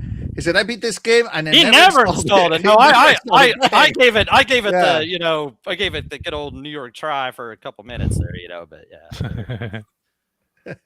Noof is on the road here. He said, "I beat hard games easy. Bring them outside and beat the crap out of those Discord cartridges." Man, that Fast and Furious game, like I'm playing, that game's so cheap at the end. If that was a physical game, I probably would have went out and beat the crap out of that thing this week. Dude, that thing's making me so mad. Anyway, moving on. Yeah. All right, moving on. Let's see who's up next. Roy, you're up next with your number 2 game Number of the year. 2. So remind us what your number 3 was. Number 3 was Lost Records Bloom and Rage. All right, and what is your number 2? My number 2 is Donkey Kong Bonanza. Oh, this game was surprising, I would say. Obviously, it was, aside from Mario Kart World, it was probably the first kind of big release for the Switch 2 itself. And it's a bloody good game. Like, it's made by the team that did the Super Mario Odyssey, which in itself obviously is a great game, a brilliant 3D Mario game. Bonanza is just so much fun. You've got Donkey Kong as this big hulking, obviously, character, and you basically go around these levels where almost everything is breakable and smashable, and you can start at the top of a level and you can just literally smash your way through buildings. You can go all the way down underground to caves and find different things, and there's boss fights where you've got to use the environment and just collectibles and all different things, and then you get the power-ups as well. You go where DK can change the different animal sort of styles, and they have different abilities to them, and it's just it was one of those games where when I got it, that was the point where I played nothing but my Switch 2 and Donkey Kong for I don't know how many weeks until it was done. Basically, like the PS5 was just gathering dust for that time. Because I love it when a game does that too. Game. Yeah, it's such a fun game. You can see this one here, the Kong Bonanza, is one of the first like transformations, and with that one, DK is like much stronger, can punch through some metal walls and stuff that he couldn't do normally, and it's just it's a hell of a lot of fun. It really is. It's a crazy game, but if you have a Switch 2, I would honestly say it's a must play. It's so good. Oh, I gotta add this to my backlog then, huh? Yes, mate. No, actually, this game does interest me. I do want to play it. My Switch 2. There's games that I really want for it, and I haven't gotten very many of them because I just don't have the time. I got to justify it. I don't want to buy these games because Nintendo games, they never go on sale. So I'm not really like, I'm waiting for a sale. No, I'm just waiting till later. when I intend to play it. And I really want to buy some of these games, and this is on the to buy list. Man, what a launch year for the Nintendo Switch 2. Oh, so good. Bonanza, good. Metroid Prime 4, Mario Kart 8. Metroid Prime 4. Ooh. Yeah. A little rough there. Yeah. So yeah, I mean it's it's good. So yeah, no, this is what a launch year, and this is one of the reasons why Nintendo's having such a fantastic year. Doggy, are you gonna go Bonanza? Are you gonna ban Bonanza out? Get you that Switch too. No, congrats, Nintendo, for making another awesome game. If you guys would put your games on other systems, if you put this on Xbox with some achievements, Ooh. I'd probably try this game out. I see where the age of making stuff third party and stuff. You should do that. So, but no, this game does look cool. And like I said, if it was like on my system and I could buy it, and it was on Xbox, I probably would try this out. So, but I couldn't play it because if I did, the door would close and the heater wouldn't work right. No, great pick. I always talk trash about Nintendo. Yeah, no, fantastic pick. Yeah, great pick. Hey. Yes. Yeah, absolutely fantastic pick. Doggy, what was your number 3? Remind us real quick. What your number 3 was Helldivers 2, baby. Helldivers 2. And what is your number 2? Right, I'm gonna go Doom. The Dark Ages. Okay, so let's see where to start. So I played this game for like over 60 hours because I went through it a couple times to get the 1000G. I played it through once and I just bobbed it up again because I enjoyed playing it through so much. But like, man, what a return to form, okay, so Doom Eternal. I was gonna say you didn't like Eternal. Eternal, that was okay. That one wasn't my style. So good. I'm glad this one got back more to the base, not hold your ground, flying style. around and sticking the post up in the middle of the air and that kind of ground and pound. So we got some melee and that flail. I'm telling you, the ball and chain, man, was that awesome. And how about the shield saw, right? Man, what an addition to the game! What a difference that made! So much fun. You know what I'm saying? And of course, what would a Doom game be? Well, not a bunch of kick-ass guns. They were there. They're all there. So, I like the way you leveled up on this game. It wasn't like stupid hard, like some of these challenges they do sometimes. They were like demonic essence, and you would have to face like a boss where you'd have to kill a bunch of enemies around it and then kill the main boss or whatever. And then you'd get a upgrade for your armor, health, or whatever the other thing. I can't even remember what it was. Armor, health, or loads. Ammo. There you go. There you go. Okay. So the level design was awesome. There's 22 levels in this bad boy. 22 levels. A lot of them took like an hour or so to explore through, which I thought was cool. They were kind of open region. 22 hours. Yeah. Yeah. So I spent like I said, I spent 60 hours.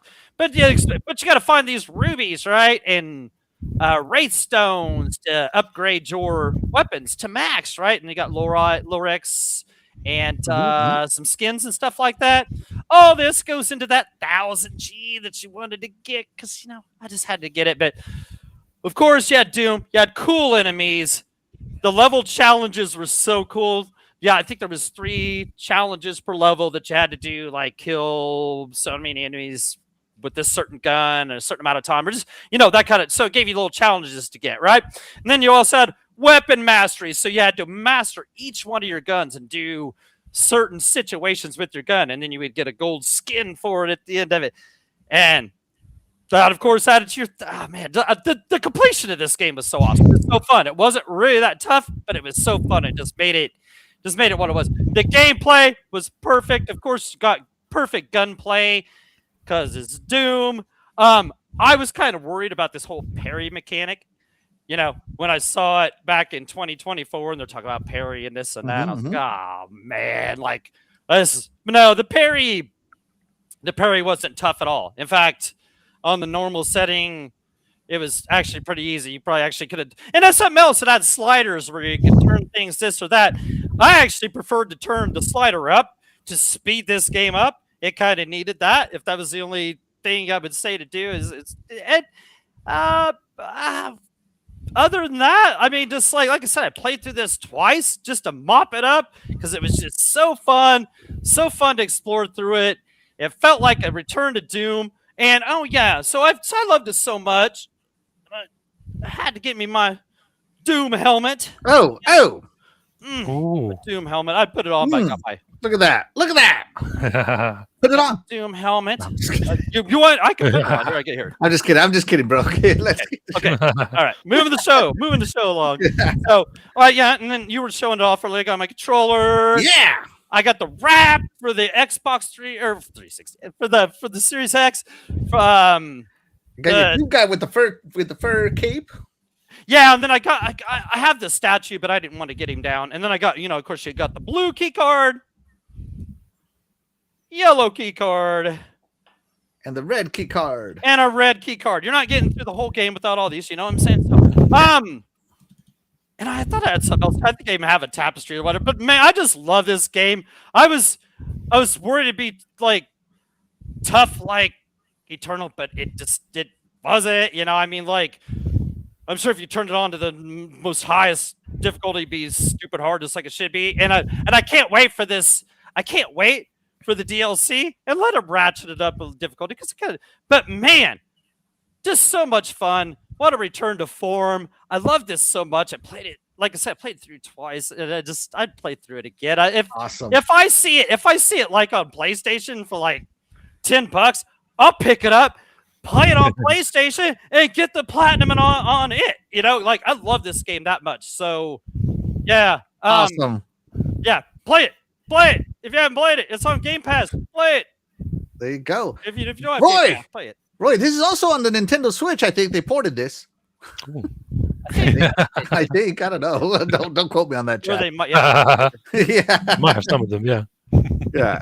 It's on the PS5 though, baby. Yeah, it is on the PS5. Have you played Yeah. this one, Roy?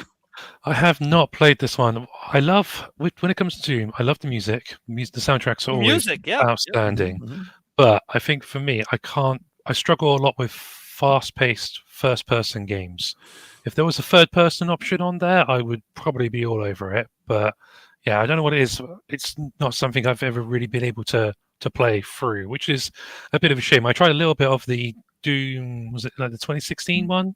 Yeah, Excellent, yeah. Yeah, but I just didn't get very far with it at all, unfortunately, as cool as it does look. Now, I'll tell you, Roy, I will tell you that this has like sliders for everything. You can slow the game down. You can I think you can adjust the difficulty with the sliders and stuff. Like, I don't know. This is pretty accessible. And if you ever like wanted to play a Doom game and like just this is that's cool. Like it's Yeah. it's more. I think that's what they said. It's more accessible to all players than ever before. You know what I'm saying? So, but you could also like I said, you could tune it up. That was cool about it. So, absolutely. but yeah, if you ever see it on sale, I'm telling you, it's a good $10 buy. It's a good $10 buy. I'm not a first person shooter guy either, but I'm telling you, this It really isn't.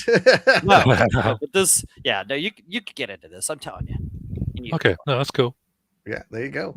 I haven't played this one yet. It's in the backlog, the dreaded backlog, but it's in there. It's in there, and I even got the controller to play it with. Right? No, that controller is premium, and it like, yeah. Yeah, it's got the little rubber grips on it. Makes me feel like a Doom guy already, just holding it. Let's see. Jago says, love Doom the Dark Ages.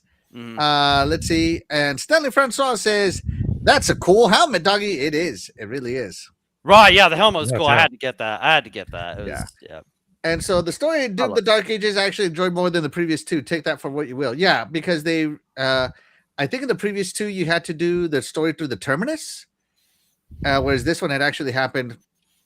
Like right, it's just actually that. Yeah, it's just actually going on. Is exactly. Yeah, and Doom the Dark in the first two Dooms, like the AI or whatever the hell it was talking to you through the terminus. Right. Yeah. If you remember. So yeah, there you go. All right, great pick, doggy. Great pick. Yeah, play it, man. I'm telling you, you enjoy it. Both you guys, check that out. Absolutely. And shoot, Pat too. wrong button. Pat too. Sorry. For some reason, YouTube decided to reset everything, so I got to reset myself too. Well, let me take a moment here to reset everything all the way. Give me 1 second, guys. This will take just like 2 minutes. Here. Okay, here we go. 2 minutes. Here we go. Done. All right. So, that was the past 2 minutes. my number 2 game of the year is a game that I played as it was leaving Game Pass, and I wanted to try it, so I played it as it was leaving Game Pass, thinking Ooh. I could beat it before it leaves. I got 2 weeks. Yeah. I got 2 weeks to beat this game. I didn't beat it in 2 weeks. This is a game called Lies of P. Man, what can I say about this game that I haven't already said? First off, this is a game that was so good that I bought it, and I bought it, and I couldn't stop. I couldn't put it down.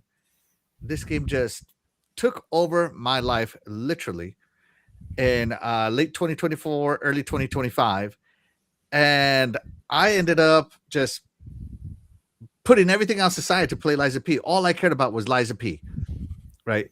Level design, good. Story design, amazing. Bosses, ridiculously challenging. Some of them easy. Like that's the thing about Souls games. Like you get so good that some of these bosses become, first try, and some of them are like 20th try. Like that Batman where he's throwing all the boomerangs, and finally like one accidentally falls over, and it's like first try. That's exactly what it's like. This game is great. The music in this game is good for the gameplay, but I really loved the you get to collect records in Lies of P and play them on the record player back in your home base, and that music to me is like way better than the in-game music. It's got 2 soundtracks, so it has the gameplay soundtrack and the LP soundtrack, and I want that LP soundtrack for real. It is that damn good. The music was good, don't get me wrong, but that LP soundtrack is amazing, and I'm hoping it goes back on sale sometime soon. So this is a Bella Poke. So this is a Bella Poke inspired, so very much Expedition 33 style. Bella Poke horror style, right, with moody lighting. And basically in Lies of P, you play Pinocchio, right? And your story is about identity and manipulation, and Geppetto, as always, is pulling all the strings here. So in this game, you are a puppet that looks very much like Geppetto's actual son who got killed. And in this game, puppets who look and resemble their real life counterparts eventually develop memories from their real life counterparts. And then they go insane. And this is what happens when they go insane. They turn into these monsters. It's crazy of it all. So you're Pinocchio, if you will. You resemble Geppetto's actual son, but you don't recover any memories at all. And Geppetto just wants you to become his son again. And at the end, depending on the ending you choose, you can choose, the ending you get, I should say. There's 3 different endings. I got what's called the worst ending, and no, I'm not going to play it again to get the better ending. You have an ending where like you just make random choices. Yeah, I want to tell the truth. Yeah, I want to lie. Just randomness. And that is the ending most people get, myself included, as I don't watch guides when I play these games. I just want to do it myself, right? But then I like to watch the other endings I don't get. And you get an all lies ending where you do nothing but lie. And you get an all truth ending where you do nothing but tell the truth. And it's really interesting how the endings go out. But yeah, the game is fun. It's a Souls-like, and it is one of the better not from soft Souls-likes I've ever played. Usually not from soft Souls-likes are hit or miss. This one, chef's kiss. Shout out to this studio who made this game, because Lies of P is so good, ridiculously good. And if you put the time into it, you'll definitely get rewarded for it. So yeah, Doggy, Lies of P was on Game Pass. Did you play it? No, I didn't play it, but for the whole year, I've heard you gush over this game, and if I was a Souls-like trash game player, I would actually try this piece of trash. But I'm just kidding. But no, that when you've been talking about it, this game looks really cool. I don't know. I mean, just like I say, the Souls games always look cool to me. They always look like fun, but they always are not going to be my thing.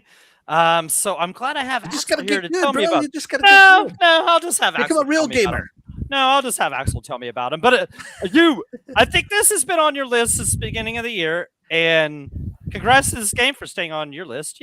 So and really, if I have a FOMO for a Souls game, you've given it me for this game. But I still know I'm not going to play it because I know it's going to whip my butt. So, but excellent pick, and yeah, I'm glad you loved it so much. Yeah, I did. I love this game so much. It was insanely good.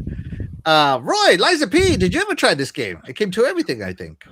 I think it did come to everything. Yeah, I played the demo when it was about to come out, but like Doggy, I'm not a Souls person. I didn't get on with the gameplay too much.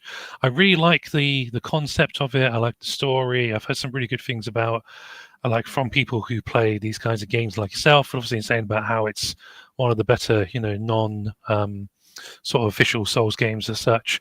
And I heard some really cool stuff about like there's like a tease or something for a different character.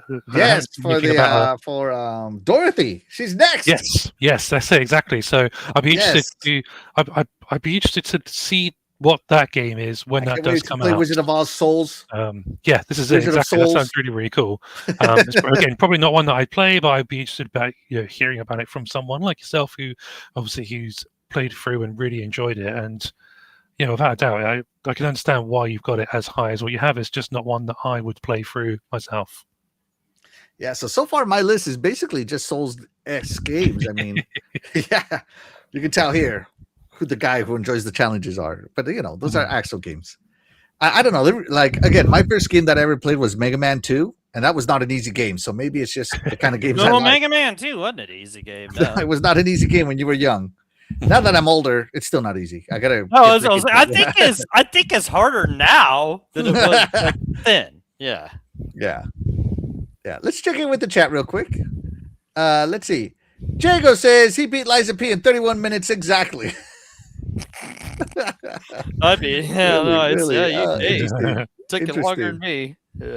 Let's see. Jesse Darby's in the chat. Thank you so much for being here. You are the real MVP. Appreciate you, buddy. Yeah. Let's see. Hold on. I'm reading this. Glinzer says, someone told me Lords of the Fallen was the easiest Souls-like, but that still means dang hard. That still means it's a big piece of junk. Yeah. As a guy who loves Souls-likes, I can tell you Lords of the Fallen is the worst Souls-like I've played in recent memory. They did not get it right. Yeah, that's got to be a piece of junk game right there. They did not get it right. Maybe it's because it is easy. Who knows? I don't think they got it right, personally. So, and I was excited for Lords of the Fallen, and I played it, and I was just like, "What am I? What is going on?" That on Games? It was on Game Pass for a while. Oh, Game Pass, okay. Yeah, and I was trying it, and I'm like, I don't know what's happening. I don't know why it's happening. The story to this sucks. And it wasn't necessarily easy or hard. It was, I guess for me, it was fairly easy, but it wasn't easy. So yeah, I don't know. To me, Lords of the Fallen just missed. Cool concept, just missed for me. Let's see. Oh, we just lost Doggy. Let's see. Oh. It's cool. That's what YouTube is for, so you can see the story. Yeah, definitely see the story. If you don't want to play it and are still interested, definitely see the story. It's a good story. Let's see. Mega Man 2 was Axel's first game. That's like saying the first gun you ever fired was a 44 Magnum. The first gun I ever fired, true story here, was an M16 in the military. True story. Let's see. Yeah, Jago says he didn't like Souls of Fallen either. Yeah. Let's see. Axel, all that Souls talk make Doggy bail out, right? Right. Was that did my stuff, because you can't get good? That's why. Yeah, did my stuff do that? Like, was that my drop out or? Yeah, you dropped out. I have no idea why. You know how this software is every now and again, Doggy. Right. Sometimes it kicks us all out. This time it only kicked you out. Right. Yeah. Okay. Yeah. It does. All right, Roy. At least I'm still here. Yeah. Oh, Roy. Man. Up here. All right. Remind us again what your number 2, or your number 3 and number 2 were. So number 3 was Lost Records Blooming Rage. Number 2 was Donkey Kong Bonanza. And what is your number 1? My number Game 1 of is the year. Split Fiction. What? My word, this game. So obviously this is by the same team that did It Takes Two, which in itself was a brilliant A Way game. Out, With It a Takes similar Two, kind yeah. of a way out. Yeah, obviously the whole sort of split screen must be played co-op kind of thing. This one in itself is a bit more sci-fi based, I suppose, where you've got these two writers who are stuck in this simulation, and the simulations are based on their stories that they've created. You play through, one of them's like a sci-fi writer, one of them's a fantasy writer, and you alternate between the two, which is a lot of fun. And in each one, you'll also then get what you can see here at the moment, which is like a side story. So usually, if you're in a sci-fi setting, you'll get more of a fantasy side story, and vice versa. The gameplay is just great. These side stories, especially, just introduce all different stuff. This one with the pigs is absolutely hilarious. One of them springs up, and one of them has like rainbow farts to project themselves. And the characters actually turn into these pigs, basically. So you're playing still as the girls.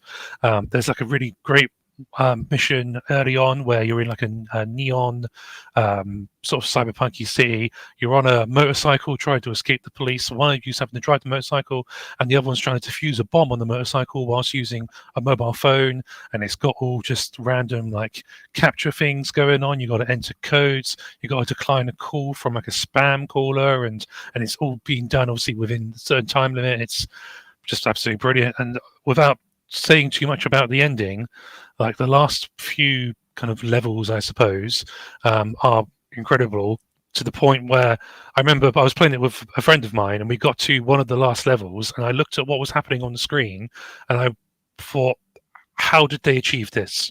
Like most of the game, you go, oh, it's kind of based. They're not the biggest studio, Hazelight Studios, but you get to those final levels, and when you're looking at the two different screens side by side, and you're seeing how the characters are interacting with it, I just thought, I don't understand. It's almost broken my brain. It was absolutely brilliant. And overall, it's just such a great game. Melted your mind, huh? It blew Yes, your without a mind. doubt, it really did. Yeah, it was so good. Wow. So Okay. unexpected. Dang. That's why it's my number one, easily. Wow. Great way to say it. Wow. Doggy Split Fiction, from the makers of the Game Awards Game of the Year. What was the other one It Takes called? Two. It Takes Two, and then add Yeah. A Way Out, which I played with Jago this year. And also, we played through the demo of this, which the demo was, man, it was a beefy demo, man. Like, it was like a 2.5 hour demo. Nice. We played through it once. We played through it to the completion of it, and we actually started it again and was playing it again just to play it again. You know, like, the game is great. We can't wait. Once it's on Game Pass, we're gonna play it. This kind of game, like, it's tough to buy a game like this, because it's online only. Like, you know what I'm saying? It's like you gotta have somebody to, like, if it at least give you an AI guy. You know what I'm saying? Like, so it's tough to. So it's just cool. This is gonna come to Game Pass. So when this comes to Game Pass, definitely gonna play this through with my man Jago. But as we've been playing, like I said, we played this demo. And man, yeah, it's so cool how that story begins, and like they don't trust how they're trying to steal the stories, and the one girl gets shoved into the same pod with the other girl, and the glitch, and they're always looking for the glitch, and it changes the story, right? You know, and it's all these different fantasy worlds, and there's so much different gameplay, and that was just in the 2.5 hours. I can't even imagine, like, if this is 8 hours. Like, I haven't seen this pig level or whatever, but man, I gotta say, even the demo itself is Game of the Year material with this stuff. So I can completely understand why you picked this. And if I had played this year, this probably would have been on my top 3. Because I imagine the story between those two girls, you know, not liking each other at first. I imagine it's pretty heartwarming by the end of it. You know what I'm saying? You know, so all in all, and just like I said, the changes in the environments and the different gameplay and that kind of stuff, it does it so well. And that's just a demo. So great pick, and I can't wait to play this and agree with you on this, you know, being a Game of the Year contender. Nice. So I played It Takes Two, and I love it. I haven't finished it because, well, you know, I just haven't. Because I got to find a partner, and my partners keep getting busy with life. Life happens to my partners, right? And so I'm on the boat with Doggy. Like, I want to play this game, but I got no one dedicated to play this game with, right? So I'm trying. I really, really want to play this game. So Roy's convincing me more and more to play this game. Oh, I like Hazelight Studios' style of co-op. You know, with what was it? A Tale of Two Brothers. the brothers thing, yeah. That was A Way Out. I finished that one. I got pretty far on It Takes Two, but I didn't finish it. And on this one, I don't want to buy it because I don't want to risk not finishing. I want to finish It Takes Two first. Mm-hmm. But it's definitely They're hot dogs, man. Come on, yeah, I'm telling you, dude. Yeah, I'm telling you, and I want to play these games so much. You know, like the platforming and puzzles, my wife can do with me, no problem. It's the boss fights that she struggles with because, you know, there's not a lot of time to learn on boss fights, whereas a lot of the other parts, you could just be patient with her, or I can come rescue her or something, right? And so I'm just always trying these games, but I would love to have a gaming partner to play these with. This level, I'm getting a kick out of this level, dude. I can't believe you can't. How hard is it to cook a hot dog? Yeah, you get it in between the buns. Yeah, you know. Right. You gotta. Right. That does take some skill. Oh, look at that! Let's see. Right in between the buns. There's no way I'm doing that. Yeah. You got to put the condiments on first. Come on. Yeah, man. Sauce on there. That's right. Ketchup and mayo every time. Mayo? What the heck? Oh, what in the England? Mustard. Sorry. Easily mustard. Yeah. Jago says the demo of Split Fiction is fire. Yeah, absolutely. Yeah, the demos. Yeah. Yeah, and Jago's in the same boat I am. I just don't have a dedicated game partner. That's all it is. I just can't buy Split Fiction because I can't go through it myself or with an AI. So these games are useless unless you have a dedicated gaming partner. Yes. And that's what it is for me, right? I want a dedicated gaming partner. And you know, maybe you know, we'll see what happens. But I do want to play these games.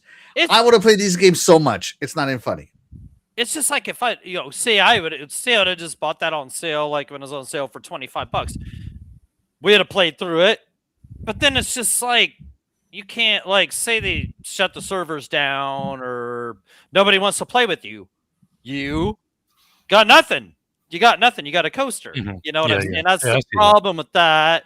Jake always says that. Why don't they have, like, just an AI person that could just run that through that with you, So no, I definitely think some games are co-op based. And should stay co-op based. But that's what's cool about this, and I can't wait to play this. And these two characters and this story, I can't wait to see the way this story finishes because it's so cool the way it starts and the way they just don't agree. And one's a mean, and one's trying to be sweet, and this and that. So I can't wait to see the way the camaraderie comes in the end on this, So I don't know. It's gonna be fun. It's gonna be good. How long did it take you to finish that? How long of a campaign is it, real quick?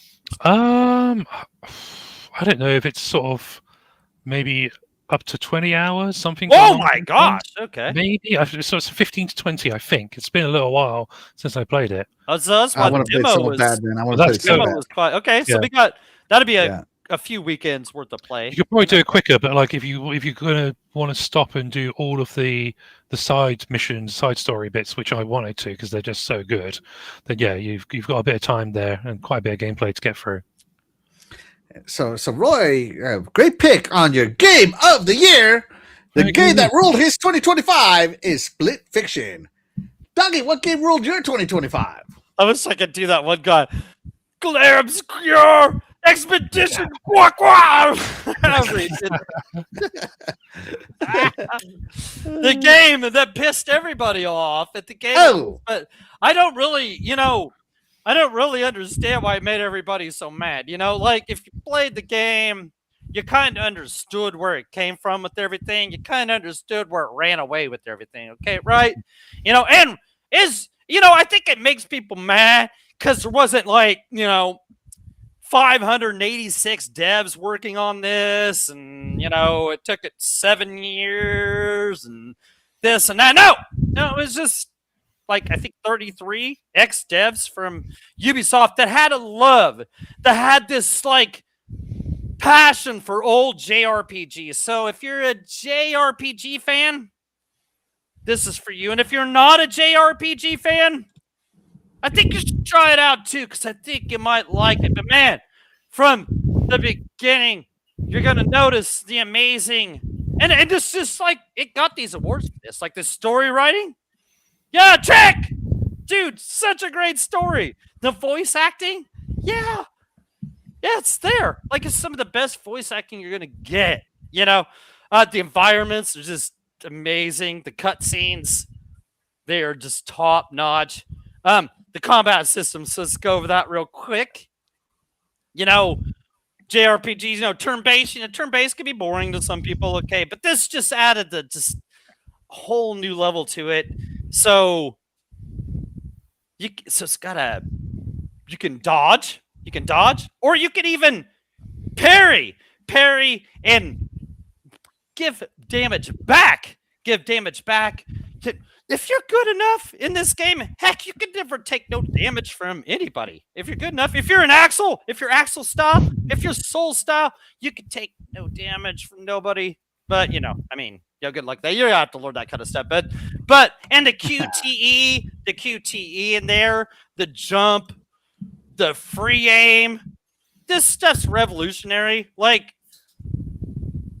if you're not doing this, like it kind of set a new trend for this, you know, for this genre. You know what I'm saying? This turn-based genre. So, okay. Also, which I also love about this game is just the three items. In most JRPGs, you got like a million items to do this or that. This one, you get one to add hit points, to add action points, and to revive, right? And then over the course, maybe you can, and you get 2 of those per, and then over the course, maybe you can add.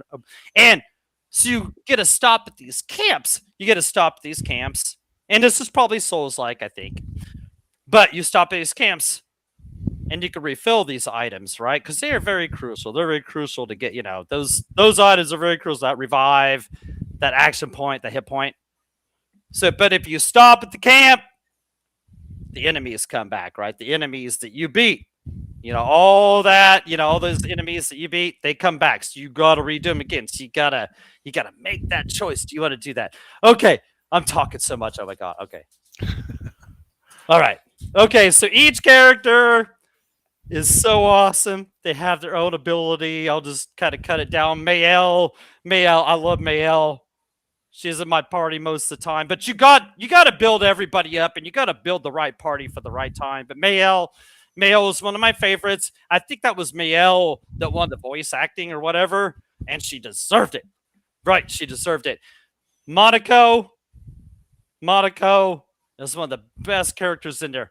Use Monaco. If I gotta give you a tip, use Monaco, because he can turn into any of the characters that he beats and stuff. That's his skill. None of this stuff in this game is randomized. Like, none of it's randomized. It's just like I was talking about. Like, so you can skip some of these enemies, but that's on you if you want to do it, because they're not random enemies. They are there for a reason. So they might have an upgrade, a Picto. So we're gonna go to these next. Okay, I'm skipping all over the place. But Pictos, yeah, Pictos are like kind of Pictos, and those will give you different little skills that you can, little advantages in battle, and you equip those. And after 3 battles, anybody can equip those. But you have to have enough Lumiere points, and you know, and I'm confused the whole thing. But you got level up, you got attribute points.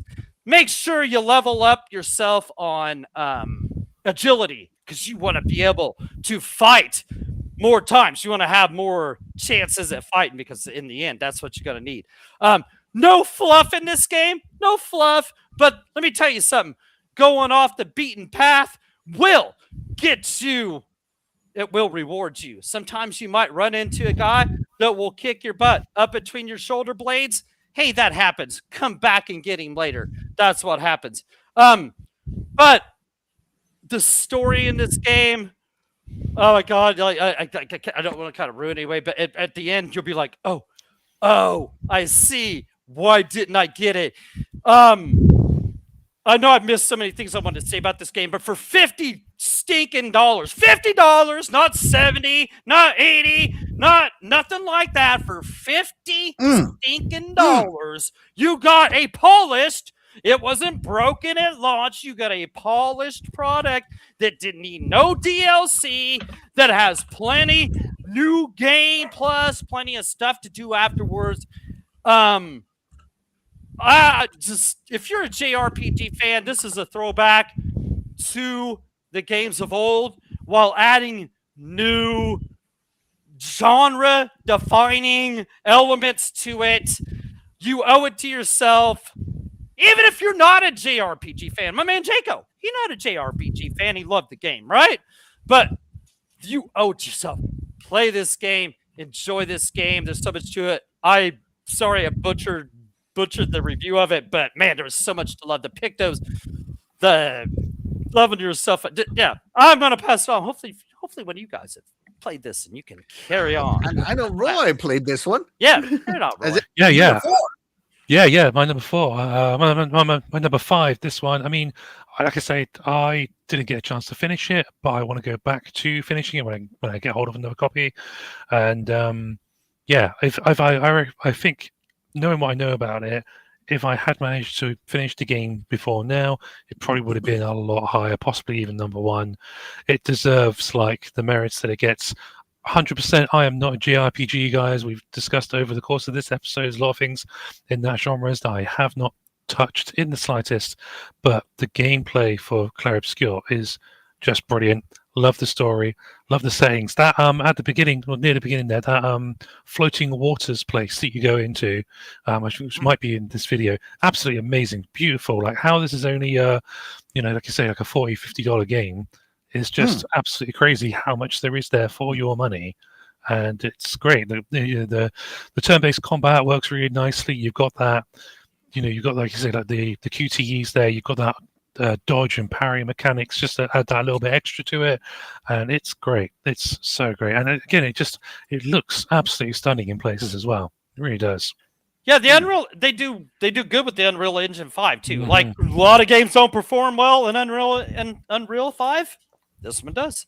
Yeah, yeah, beautiful. Wow, there you go. High praise.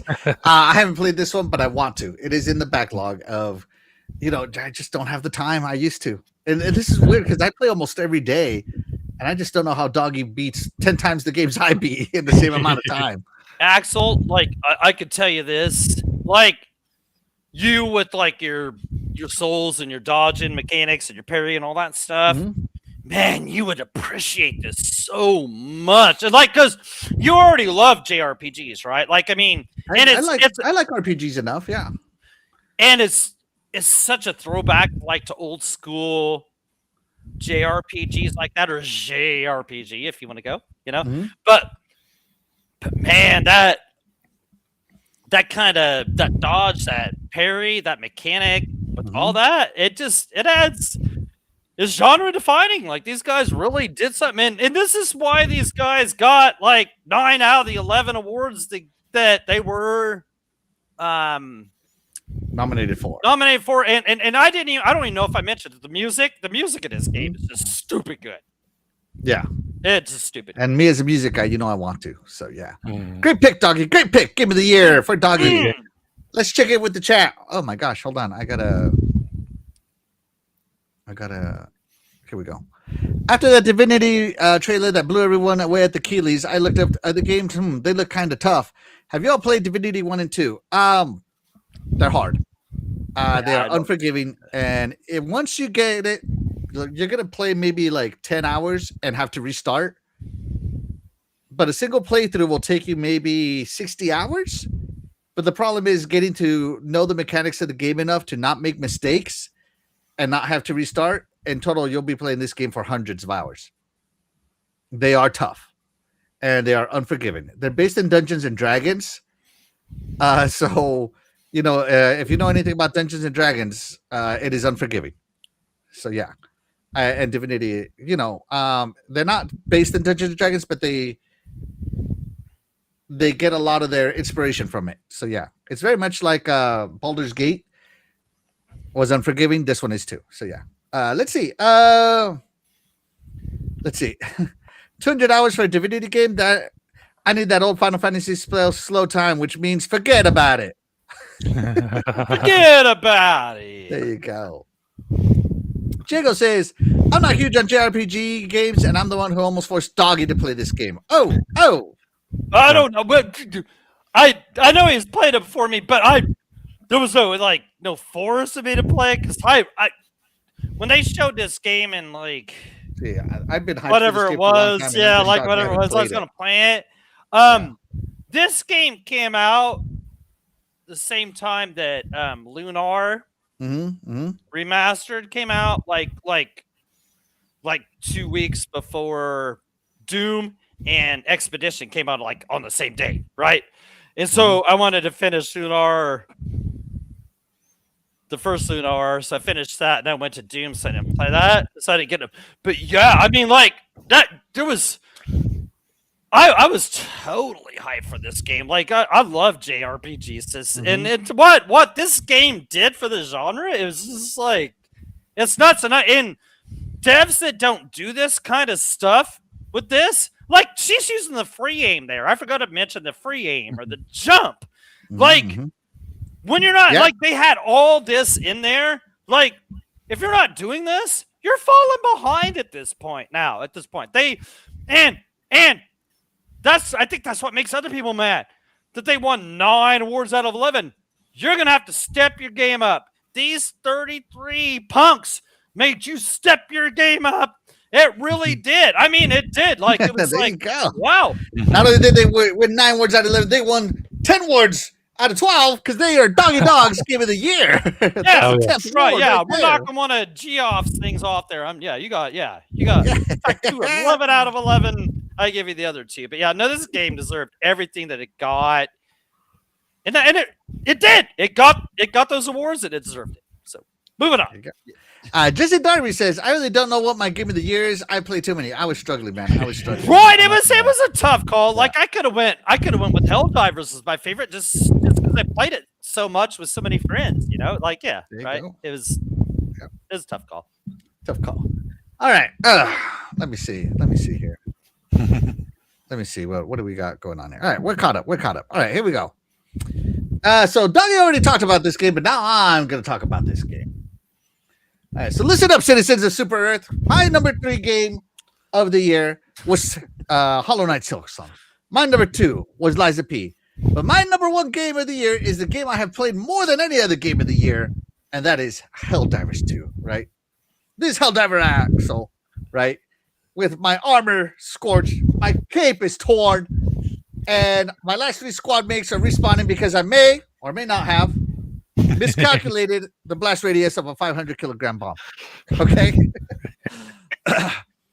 I'm here to deliver one message, one truth, one decree forged in liberty and democracy. And that is that Helldivers 2 is my game of the year. No contest, no debate, no recounts needed, right? This game is amazing, right? This game is, Doggy Dog put this game up really good, but I got into this game. I marched through bug guts knee deep. Right? I have been crushed by my own resupply pod. I knew he was gonna tell this story so good. Yeah. I have liberated planets so hard that they stayed liberated out of fear alone of my prison. All right, I am the Helldiver. Okay. Did you liberate a planet so hard that you did push-ups and I did do down? Push-ups on I got that right away. I wanted to do the push-up emoji so much. I've done push-ups on every surface possible, including the extraction pod. Isaac's leaving me behind, because I wanted to. Oh my gosh! And that's what. See that too. That's fun. But carry on. I've done so much on this game. It's not even funny. Doggy Dog. I don't know if you noticed, but I threw a grenade so confidently at you Then I knew you would forgive me. I knew. Yep. All right, and Helldivers 2, everybody's like, oh, you want a super Helldive? I don't know if I can handle the danger. I am the danger. You are. Oh, he is. He is the danger. I am the danger. Okay. Give him those. What is those electricity ones? What are those? Oh yeah, the electro. Oh man. Oh, Yeah, I love he my is- electro He is weapon. the danger. Yeah. He is the danger. I am the danger. I am the friendly fire. Right. I am the reason the extraction shuttle leaves early. I don't care to extract with your teammates. Teammates need to extract with me. Okay. Axel is the main character. I am. I play this like I am Johnny Helldiver in this game. Yeah. All right. Oh, And through dear. every chaotic drop, and that's what this game is. It's just pure chaos. It gets insane. Yes. Doesn't it is. matter I what love front it. you're playing. The chaos is coming at you, right? The freaking bugs, they come out. The freaking they come out of their bug holes nonstop. what? They're what? Their bug holes. Bug holes, doggy. Bug holes. Bug old. Yeah. They come out of there so fast. And the bots, they drop in from their bot ships, I guess. I don't know what to call Maybe them. like ships. Oh, what they are? Yes. You stinking ships. Yeah, try and shoot. Yeah, never. Yeah. And the freaking squids, they come in from the UFOs. Screw the squids. I hate the squids more than anybody. But yeah, man. Through every heroic sacrifice, Helldivers 2 has been the only game worthy of my blood, sweat, and respawn. That's right. If I'm gonna respawn a lot in the game, you have to be worth it. And it's playable on the cloud too, huh? And it's playable. Yeah, it's Xbox Play anywhere. I- Yeah. So talk about a guy that is taking it to the Terminates, has taken it to the automatons, has taken it to the squids. I don't know what they're called for real anymore. The squids, right? I don't Helldivers know 2. You have a recall, but yeah. The Illuminate. There we go. The Illuminate. Helldivers 2 stands victorious as my game of the year. Right? Long may it rain. Long may we dive. Long may democracy explode violently in every direction from my stratagems. So let's sing it all together. Here we go. Da, da, da, da. Da, da, da, da, da, da. Da, da, da,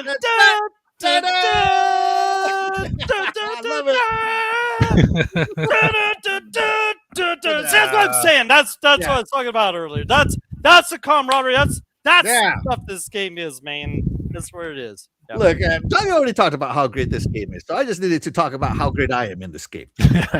Well, yeah, and Fair. when I play with guys like Jago, like Axel, and they tell you like I remember early on, Axel told me about like that when you got your guard dog and stuff, he's all shooting and stuff, but after a while, he stopped working and stuff. And one day I was playing with Axel on Thursday night after planning meeting, right? And he's like, man, if you press down on the D-pad, he'll reload and stuff, And I was like, well, I'll be a SOB. That works, what I'm saying? You mean SOH, son of a Helldiver. Yeah, there you go. Yeah, so I'll be a SOHOD. Yeah, there you go. And yes, I spread the news. I told Jacob, he's like, oh, hey, yeah, and that's what's cool. Like I was talking about the camaraderie, the teamwork in this game, and yeah, it's all about that.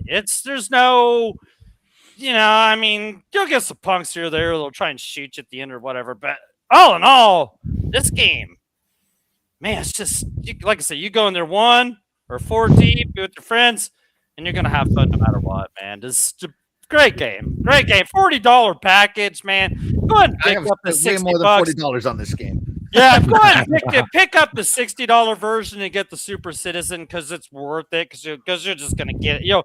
You'll get the upgrade later, same price, but just pick it up now.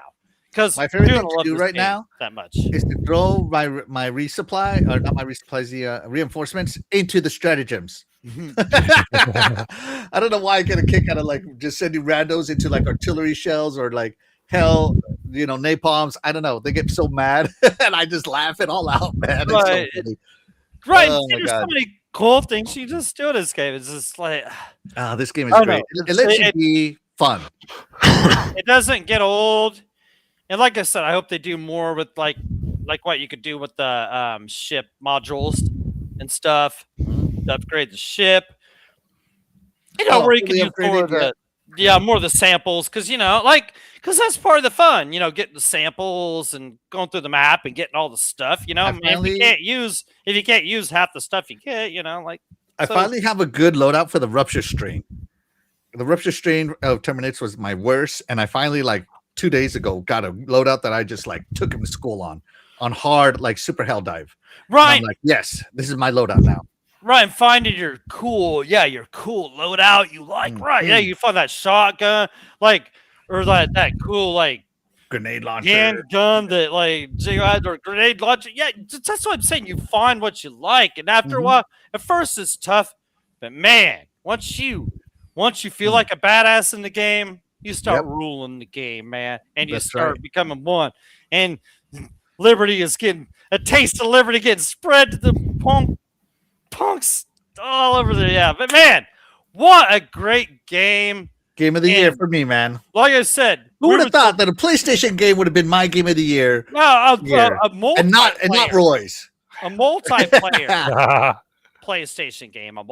This game I wanted to buy it when it first came out, and I was this close to buying it on my PlayStation, but I was like, who am I going to play with? And when it came to Xbox, day one, and I had so many friends to play with. No offense, I just don't have that many PlayStation friends. I have I didn't have PS Plus. Right, I didn't have PS Plus, and I didn't want to play for PS Plus either. Yeah, you're right, doggy. Right, if I was going to get it day one, back then, I would have got it. But I wanted this game. I was so sad that this game didn't come day one on Xbox, but I'm so glad it did come. They should have did on Xbox. Let's check in with the chat. Yeah, let's go with that. Awesome. Yeah, sorry to interrupt you, bro. That's all good. Yeah, sorry. Let's see. Danger 1324. Yeah, that's right. Don't you forget it. Oh, don't. Yeah, when you play, don't forget that. Yeah. If the enemy's there and you're between me and them, someone's going down. I don't negotiate with terrorists. I don't negotiate with hostage takers. He don't negotiate with his own teammates. Yeah. You just that's right. I don't negotiate with teammates either. Let's see. Okay, my number one would be Mafia Old Country. Then second would be Expedition 33. It's a good game. There you go, Jesse Darby. Yeah, that's awesome. Mafia. Yeah. Actually, it's definitely the Johnny Bravo of Hill Divers 2. Man, I get into character. It's so great. I don't know why. Let's see. Diego Cooking was doing the song with us. I was doing it with you. Yeah. Yeah, right. Dun, dun, dun, dun. Dun, dun, yeah. Diego says Helldivers 2 community is pretty dang good. They really are. It is. That's what I'm saying. You feel like you could go in there alone and play with the randos, and you're cool. It is. It's a welcoming community, and really you don't get that with a lot of games. You really don't. Jago says I spent $100 at least on Helldivers 2 so far. Dang, more than me, but yeah, I've spent probably 70 bucks. 80. I probably paid $80 on it. Yeah, $70. But you know what's definitely my game of the year on Xbox, hands down. Jago Cookin up there was speaking. There you go. That is cool. And once again, I give him shout out for the ease that they give you for getting those super credits. Mm-hmm. That adds to the addictability of the game, because you get a lot of super credits. You could go out there on a certain night and get 150 super credits. You're like, damn, man, I'm gonna get that new war bond, and I'm gonna get this weapon and try this out, and see how this works, and you'll see. It's an incredible game. Shout out to PlayStation Studios and Arrowhead for that game. Shout out to Arrowhead for sure. Yeah. All right. But that's gonna do it for our games of the years, guys. Hopefully, you guys have your games of the year. Let us know in the comments if you didn't watch this live. Let us know in the comments what games ruled your 2025. But I think that's all we got for today. But of course, we wouldn't be able to do this without you guys, the chat. And that's why you guys, the chat, will always be the MVP to all of the shows here on the Iconic Video Games channel. And with that being said, we are going to go ahead and get out of here. I'm Axel, Helldiver 1324. I'm Roy Matumbo. And I'm Doggy Dog. Quack, quack. Trois Trois, I think is what it's called. Yeah. Whatever. Yeah, there you go. I think Expedition. it's pronounced Tront-Trois. Tront. Tront. You know what my favorite French Tront-Trois. word is? I'm going with fromage. Doggy dog, fromage. Maybe that's for cheese, baby cheese. Let's go. Absolutely, and I agree with Glinger. YouTube, give Iconic Video Games the super chat button. You know what helps more, guys, is telling your friends to subscribe. You should have let them That's know. right, yeah. Yeah. With that being said, though, we're going to go down and get out of here. See you guys next week, everybody. Bye, guys. Happy New Year, everybody. Happy New Year. Yes. For super. Yes. I don't know which hand it's with. But I don't know. Yeah. Whatever. Here we go. Let's get out of here.